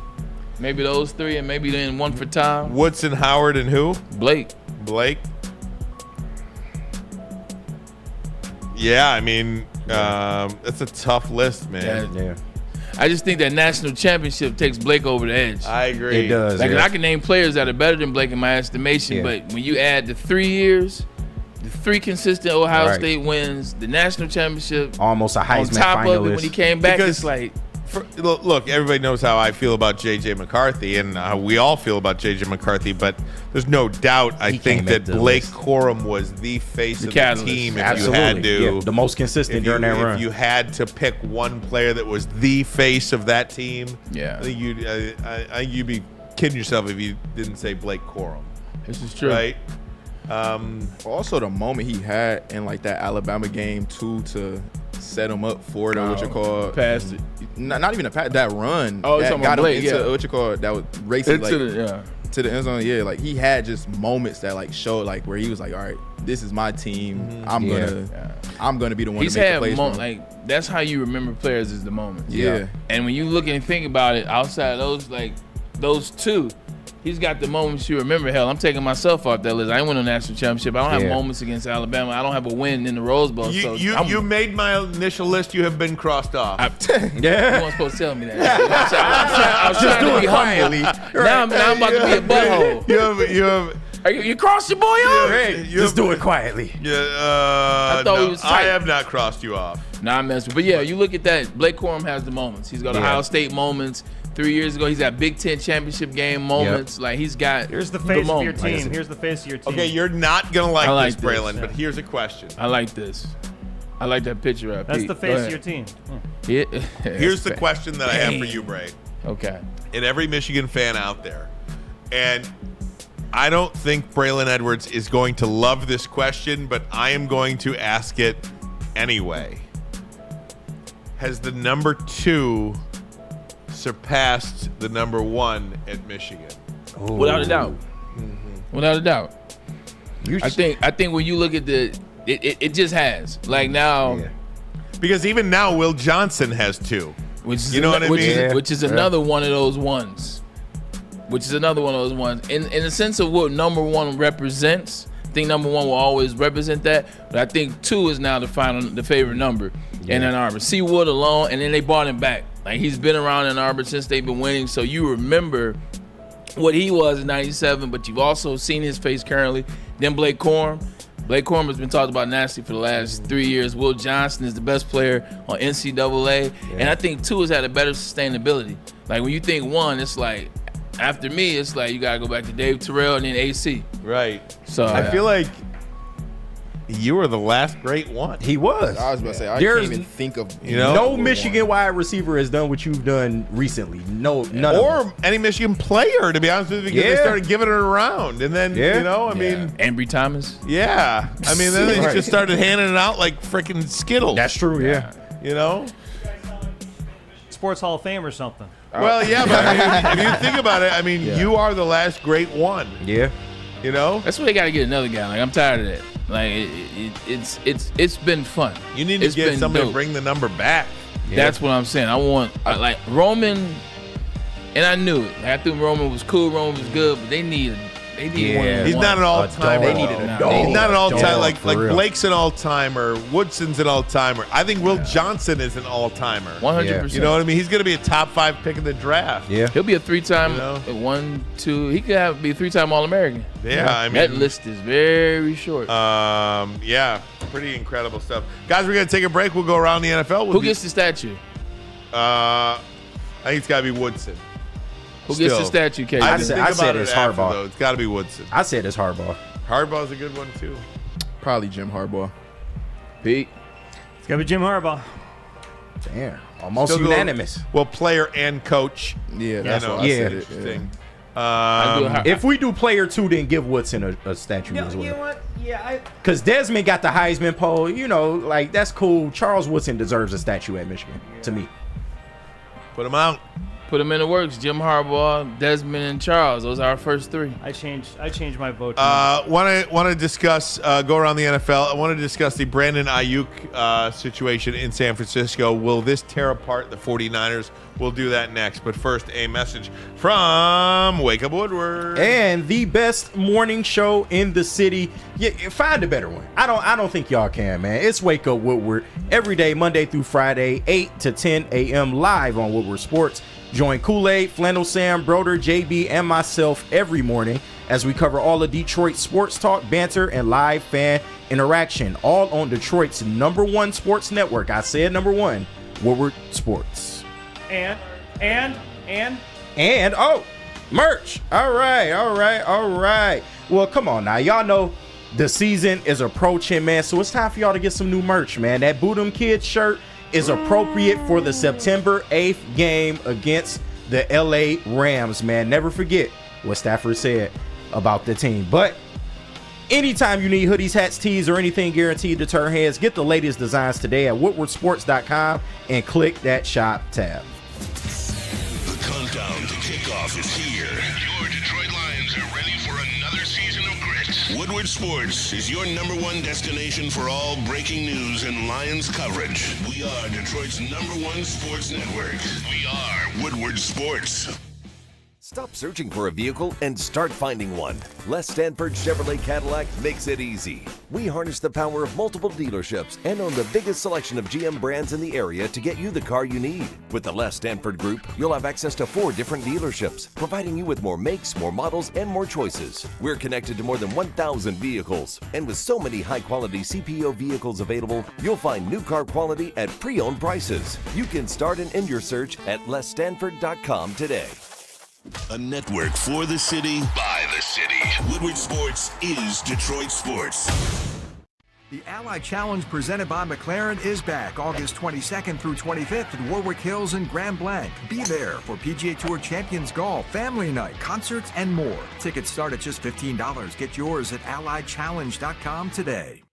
Yo, let me just say, I love Planet Fitness. Trying out Planet Fitness and dang, they got lots of equipment. Not me getting a Planet Fitness membership just for the 24-hour perk. Listen, the PF Black Card is worth every penny for this hydro massage. I'm a new man. Did y'all know that the PF app has workouts you can do at home? Cheapest therapy I can find is Planet Fitness. All the benefits, all for less. Planet Fitness, big fitness energy for all. The most talked about Detroit media by other Detroit media, and we love it. It's the Woodward Sports Network. To any Lady Jane's haircuts for men and claim your throne for a king's treatment from one of our talented stylists. Open 7 days a week. Walk in anytime. Just get to a Lady Jane's today and receive a precision haircut, scalp massage, hot lather neck shave, and a hot towel treatment. A haircut should not be a chore. It should be an experience. And that's exactly what Lady Jane's has to offer. Open 7 days a week. Walk-ins are always welcome. There's always a location near you. Lady Jane's haircuts for men. It's wicked awesome. You smell that? That's Brad Holmes cooking. And the off-season smells good. Woodward Sports. Attention sports fans, don't miss out on expert sports injury insights with Dr. Jeff Pierce of Michigan Sports and Spine. Join Dr. Pierce every Tuesday during Big D Energy and Thursdays during Ermanni and Edwards. He's actually coming up really soon, where he offers top-notch injury advice. Trust the guy that D-Mac and Braylon trust. Dr. Jeff Pierce is here to keep you in the game and performing at your best. For more information, visit MichiganSportsAndSpine.com or call 248-426-9944, and is also powered by MRI of Southfield. The Nashville Hot is back, ladies and gentlemen. That's right. Nashville Hot back at Soroki's, popping up all over metropolitan Detroit. Crispy chicken and pizza. Known for its quality hand-battered and hand-breaded chicken tenders, sandwiches, and New York-style pizza. I miss those New York pies. Maz, I hope you're enjoying those New Jersey pies. Doubling the number of restaurants this year is what Soroki's has done. That tells you they're opening up because people know they're hot. Come enjoy this delicious heat, and don't forget about the honey biscuits. It's become to be something what the people crave the most. Soroki's now. Hey guys, welcome back. Before we get to Dr. Pierce, I do want to mention this Brandon Ayuk situation with the San Francisco 49ers. I do think this is a distraction in the locker room. Yep. Still no deal with San Francisco. There's a hold in. He is there, but he is not practicing. He's not doing anything on the field. And if you're San Francisco, okay, like, I don't know what you do from here, because this player wanted to be traded and he wanted a new deal. Yeah. You have gone out there, you have sought a new deal for him, and you have agreed to a trade with 3 different teams. Right. And you've gotten him a deal in excess of $30 million with these new teams. And he has said, no, I don't want to go there. Like, if you're San Francisco, I'm always for the player in these business type situations. But I am not for the player anymore. What can San Francisco do now? He doesn't want to go. Do you want to go or do you not want to go? I don't know what they're going to do with him at this point. Look, it gets to a point where when you hold your team hostage, which essentially is what he's been doing. Now, should they have addressed this in the offseason a little earlier? Sure. Now that we're past that, you're holding your team hostage. They're trying to get things done the way you want it to get done. You don't want to go to the teams. You don't agree with the terms. So now as they're trying to help you, as they're trying to do right by them, look, you got to help people help you. He's not helping them help himself. So at this point, you're just about yourself. You no longer care about what we are as the 49ers or trying to help you move forward. Sorry about that. So now I can't worry about you. I can't be trying to fill deals for you no more. I think the time is up. At the end of the day, you can either play for this team. It's like Willie Beeman said, at any given Sunday, you can either get on my page or you can shut the you-know-what up. Yeah. Because there's nothing more that we can do. No other teams wanted you this year and wanted to take you on and then break you off next year. They didn't want that. They didn't want to extend you. These are the teams we have, and now one of those teams are out. There's one team left, and you don't want to go to the Pittsburgh Steelers. So if that's the case, if you don't no longer want to go to the one option we have, then you got to play this year or get fined, because he has to play. If he's still with the 49ers and he does not play or he does not set foot on the field, then he's in violation. He's in breach of contract, because he's got to show up each day and participate. Look, you don't want to go to New England. You don't want to go to Pittsburgh. You don't want to go to Cleveland. Where do you want to go? You know, San Francisco is not going to just give you away either. I mean, that's not they're trying to do right by the player while at the same time trying to make a good business deal for themselves. He's not that good. Like, let's call a spade a spade. I'm tired of everybody dancing around it. And this is not from hate. Yeah. He's not a number one for sure. I don't hate anybody. I do not hate on anybody except my man from the Lions that got paid with Kenny Golladay. Kenny Golladay, like, hell no. Yeah, like, that was like, hell no. $21 million timeout. Listen, you ain't that good. It's not like last year you put up 1,516 touchdowns, and now you're putting people to, you know what? This is something legitimate we got to think about. This guy is a playmaker. He is a monster on that football field.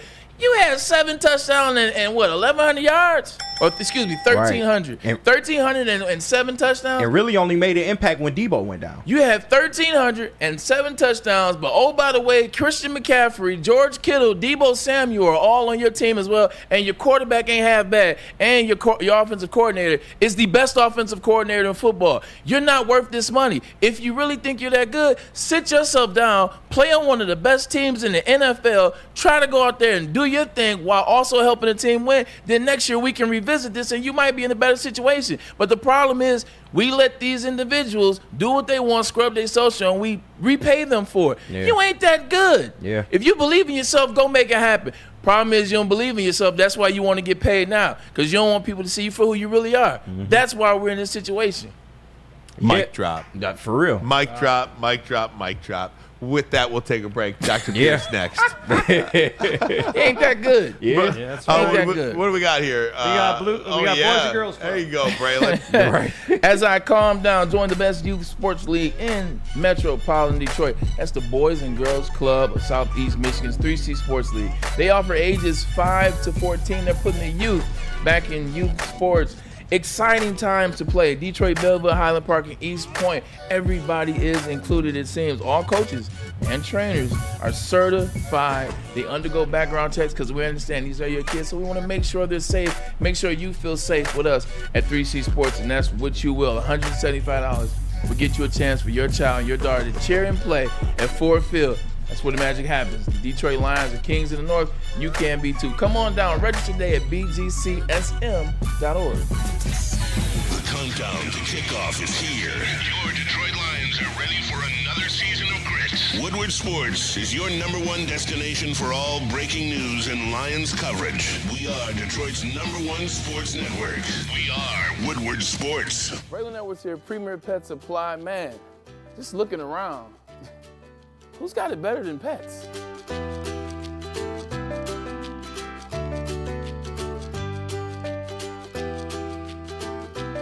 Come on, a baby stroller for Coda?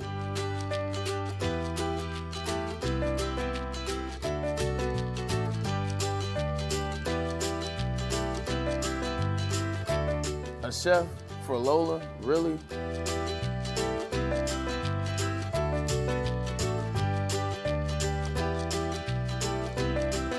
You don't have to tell me who the real boss here is. Who's got it better than pets? Nobody, especially here at Premier Pet Supply. For over 30 years and more than 13 locations, Premier Pet Supply has everything that your pet can dream of, and guess what? It's all under one roof. Premier Pet Supply, family owned, operated, and proud to call Metro Detroit home. Check out premierpetsupply.com or scan the QR code today. Who's got it better than pets? Nobody! A network for the city, by the city. Woodward Sports is Detroit Sports.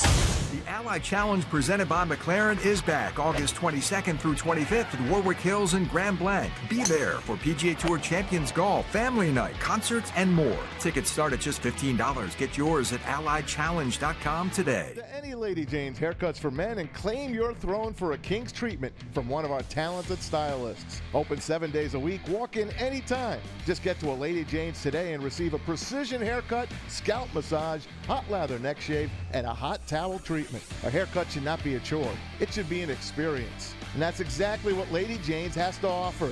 Open 7 days a week. Walk-ins are always welcome. There's always a location near you. Lady Jane's haircuts for men. It's wicked awesome. A ton of fun, a ton of sports, and a ton of man meat. Welcome to the Woodward Heavyweights, live daily 5 to 7 p.m. on Woodward Sports. How would you like to play the University of Michigan golf course with said Braylon Edwards? It's the Randy Wise Celebrity Golf Tour. Register today and you can round off our foursome pause. You can register at woodwardsports.com or scan the QR code right on this screen right here. When it comes to your next car or truck, make the wise decision. Randy Wise Automotive. Hey, gang, welcome back. Woodward Sports Network. Ron Ermanni, Braylon Edwards. Tom Mazaway is out. He'll be back on Monday. It's the first week of August, so that means he is in Jersey. Like everybody's supposed to, I forgot. I think it was the Pete. Hamiltonian. No, I think it was Pete in the text thread or the WhatsApp or whatever. He said, yeah. well, I didn't know you were gone, Maz. And Maz responds, it's the first week of August. I'm in Jersey. Like everybody's supposed to know that the first week of August belongs to Maz in Jersey. Didn't say leave him alone. Leave him alone. God bless Tom Mazaway. Yeah, hey, gang, time now to bring in one of our faves, Dr. Jeff Pierce, WSN Injury Insider, Michigan Sports and Spine Center, MichiganSportsandSpine.com. Doc, how you doing, my friend? Good. How are you all? Good for you. I feel like I haven't seen you in 2 years. I know. You don't like working Thursdays anymore. Man, I'm just taking advantage of the summer, man. Braylon's carrying you. You know, I'm hell yes, he is. He does every day. It's the team. He does Pete, every the day. guys. You know, I'm a manager now. I'm managing the little leaguers out there. What age group? Well, this group is 6 and 7. Oh boy. So it's a lot of patience. It's a lot of patience, a lot of hours. We're at the field for 3.5 hour games and practices. And everybody bats. Everybody bats. And I recognize your shirt. Every parent has a comment. How you handling the parents? Parents are great. Good. Parents are fantastic. I've heard a lot of horror stories, but have not experienced any of that. It must be your coaching skills. I think, hey, we're out there doing the best we can. I think that's what they appreciate. Nobody's kid is going pro, so he's not at that age. I am. Look, your kid's not going pro. We're just here to have fun. There you go. Set that bar. Yeah, set the bar at the right level. Right. Set the bar. Would have called you a liar. Doc, first of all, this guy was playing golf on Monday. I am. Were you playing with him?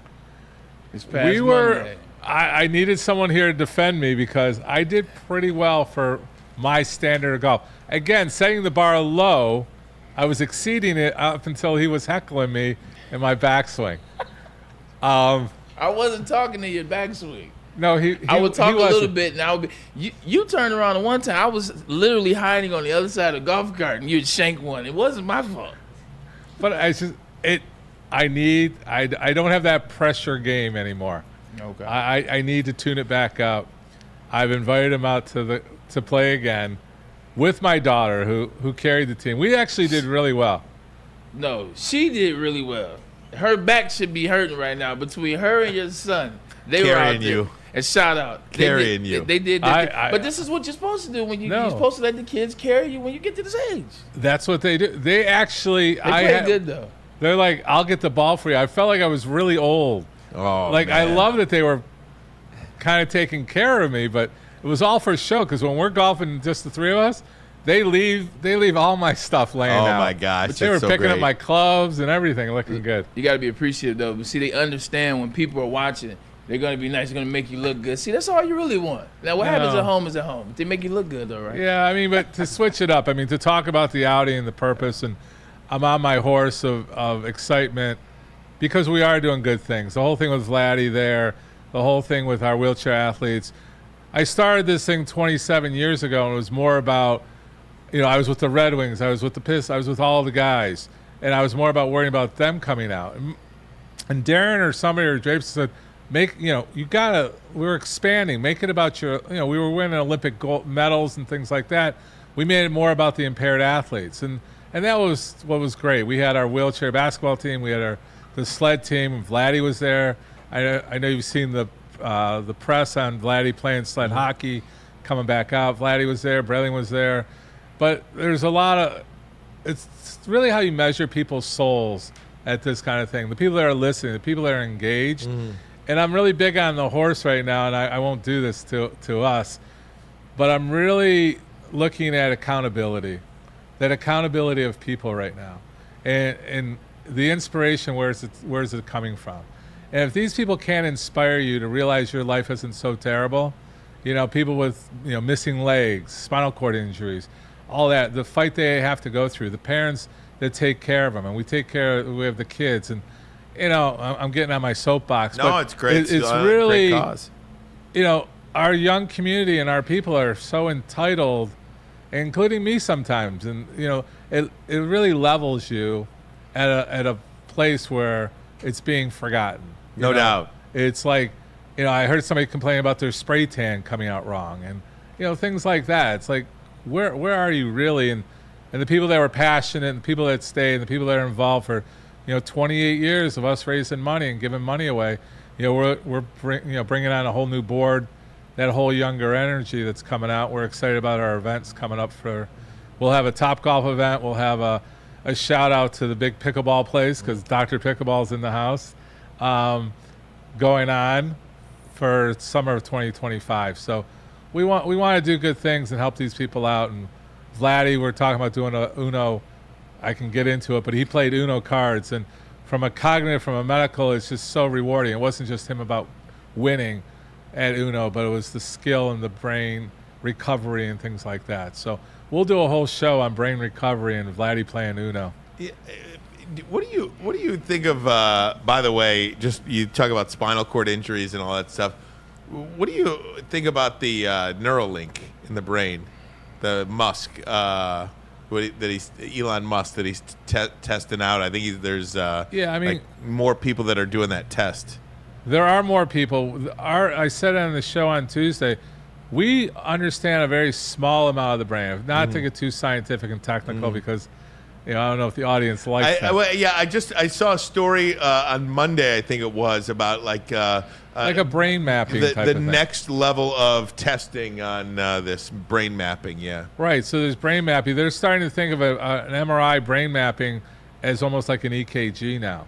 So that's where it's being pushed. But our science, like Elon Musk, is pushing all levels. And that was, indirectly, that's what he wants to do. He wants to raise the bar at everything, not just SpaceX and everything else, but our technology, his people. Stop looking at the old way. Let's take a whole new view. We have new science, new skills where, right now there's things that just scan your whole body and figure out what's wrong. It's not perfected yet. There's still some false positives and false negatives coming out. But, we loved Star Trek back in the day, and some of this stuff is probably we're going to live long enough to see it. It's wild. So it's cool. And then, recovery and the biologics with some of the spinal cord injuries and what we're doing, it's great, to live through all this. And, I think there's going to be a lot of advances we're going to see in the next 10 years. Good stuff. Hey, how was the concert last night? Did you go to Marilyn Manson? Yeah, so I got to do a shout out to Steve. Steve, Marilyn Manson, we'll call him. I was sitting out there. I was on a call, so I was moving away from all the noise. And this gentleman walks by. He's looking at me. And then he goes, "Wait a minute, you're Woodward Sports." I'm like, "Yeah." He goes, "You're the doc on Woodward Sports." So I've been noticed. I think I'm at the Braylon Ryan level of some starting. Of being recognized out in the public. So. It's funny. I was in Charlevoix last weekend, and I was noticed, not for anything to do with Fox 2. Yeah. It was Woodward Sports. It's amazing, the digital, for the younger people specifically, this digital age, this digital format that we are on. I've been at Fox 2 for 21 years. If you are under the age of 40 years old, you know me from this. And that is an incredible kind of realization for me. It's wild. It's funny though. It's like when you listen and people, you run to all these different people, whether it's in Charlevoix, whether it's wherever. You're like, all right, because when I'm looking at the numbers, I'm like, I only see this. But then you start to realize that we get to play back after the show, and after that, and you're like, all right, it makes sense. People don't necessarily, like you always say, watch us right at 2. People watch us a lot of time. They watch the playback at 4 and 5 and 6 when they get off work. Well, on our YouTube clips last month alone, we had over 220,000 views. Wow, yeah. That's a lot of it's a lot of traffic. It's a lot of traffic. That's just one aspect. Not to mention, the TikTok and the Instagram and the X posts and the live shows and the shorts and everything like that. That's just in the segment views. Sure. You know what I mean? So it's pretty darn good, I think, anyway. We're having some fun. Hey, Doc, we got to get some injury news in here. All right, let's go. Okay, first and foremost, Emmanuel Mosley. Yes. Torn pec. Yes. We saw this a lot with C.J. GJ last year. Yep. C.J. GJ tore it in the second game of the season, so that was mid-September. Was able to come back in January. How long technically is this injury for Mosley? Well, like I've said it, I don't like the word indefinitely. Right now, the word indefinitely is out with him, and I think, again, talking about him having a few injuries in a short period of time, from a physician science standpoint, we need to take a step back, make sure there's nothing wrong from a medical standpoint. Not trying to throw out there like people start thinking like, what does that mean? Is there, it's not like a cancer or anything like that, but is his ligament softer? Is he taking a supplement that's, there's certain supplements that I see more with my weightlifters, my power lifters, where it makes it a little bit more brittle. Let's Right. just simplify it as that. Is he doing something like that? Is it something he's taking? Is it something in his DNA? Is it, where is it coming from? I bring up Lindstrom a lot because he had those injuries and those fractures in a short period of time. We did the same thing with him. It's like, let's make sure all the medical stuff is in line before we say he's just got bad luck. And then we can say, yeah, the kid's got bad luck. What are we going to do to rehab it? He's been through a lot. Is this his last injury? The guy came back from an ACL. A pec injury is easier to come back from than an ACL injury. It depends how much of the pec was torn. Sounds like a significant part of that is torn. You got to go through the healing. He'll get some of the secret sauce. That's what happened before with the other gentleman that came back for the Lions. CJGJ, yeah. CJGJ. But, I'm hopeful. I'm not making any predictions on this one, but we're hopeful that he does see at least the end of the season. But, like Dan Campbell, I mean, he's got the mentality. I keep calling I'm going on fourth down. He's playing next man up. You don't know what the needs will be. We may have more injuries because of that attitude, or, we may have teams that are just people we don't talk about right now are going to be shining on the Lions by the end of the season. Looking at the time between when CJGJ did it last year and how much time he had to get ready for the playoffs versus when Emmanuel Mosley did it, could it be a better thing that he did it early because CJGJ came back, but it may have seemed like we rushed him back. It seemed like he was still playing with some discomfort, which is sport. You're going to play with discomfort when you're coming back from injury.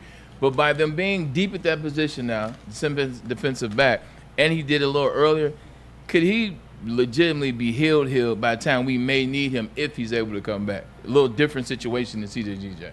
Like I always say, there's a physiological healing, right? So there's the initial healing, which we call that six-week thing. You're starting to feel better. You feel like you can perform. From a physiological, the closest would be is a 4-month, depending on how much, but it's really that 6-month thing. We throw it out there, but there's science behind it that supports the regrowth. I don't know how much is going on. Some of the secret sauce stuff is speeding that up by a couple months, and there's a lot of the teams are looking at it, using it. So it's the biologic stuff that we're talking about. So there is a healing method that we use, some of the natural healing powers that may speed it up. But 4 months would probably be the earliest I would predict from here moving forward. So what are we? We're August, so he's talking December. You're talking about coming after the new year, potentially being a player on the team. And does he have as much power? I mean, your chest muscle is your chest muscle. Yeah. You can't do a push-up without it. You can't do a push-off without it.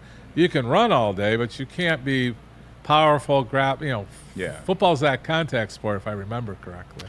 Speaking of football, one more injury to discuss. John Kaminsky happened last week, though. Torn MCL. Where's the MCL? How different is that from an ACL? Medial collateral or a PCL? ligaments. Call it out, sir. Medial lateral ligament. Medial collateral ligament. So it's on the inside of the knee. It kind of holds like the hinge part. So it's a major difference. The ACL is basically holding the stability of the knee. This is holding like lateral movements. So it's a lot more important for lateral movements. It's not career-ending. Usually it repairs, you can brace it a little bit better. You can support it a little bit better with bracing and strengthening of your quads. Always for your knee, the strength of your quads are so important. So we talk about muscle balance. You've heard me talk about muscle balance a lot. Muscle balance for prevention of the knee is that you want your quads, your muscle on top versus your hamstring about a 3-to-2 ratio. So when we're doing power stuff, that's where we want those muscles to be. Typically when you have a knee injury, the quad leaves you the quickest. You see atrophy there, but it's also the quickest to come back. So it's a much better injury than an ACL. Can you live without your MCL? Yeah, but we're repairing it. Everything's repaired now. And again, you're at that 6 weeks of feeling good, but 6 months. But in that 3 to 4 month period, depending how strong he is, you're going to be able to be playing. What injuries are you seeing now at the office? Is there a seasonal injury that you're seeing now? I know, high school football, I guess, hasn't started just yet. Next week it'll start. But what are you seeing at the office? We're getting a run of knee injuries right now. I have my worst pickleball injury in a young athlete. Really? Yeah. So it's Now I'm paying attention to it. Now McCarty's making fun of me with Is the that Dr. from all Pepper. the stopping and starting? It's a sudden movement in short spaces, right? So you got to be start and stop, and you're going for it. You get your competitive edge. And this guy, he played AAA hockey, college club. I mean, he was a good athlete, great physique, and great shape. He was playing against one of his buddies that's going to the NHL. It was just competition. He lunged for a ball, hyperextended, twisted, and he's having surgery. Dang. So now I'm paying a lot. It's not, the older people. My kids are out playing pickleball right now. We did it on Fox 2 today. We had a pickleball segment where we were out there playing pickleball. I won, of course, but that's another story for another day. Just saying. Never came out of the game. Never came out of the game. Never came out of the game. I think you need your sideline physician talking about it. There you go. We can do that. I got good news for you.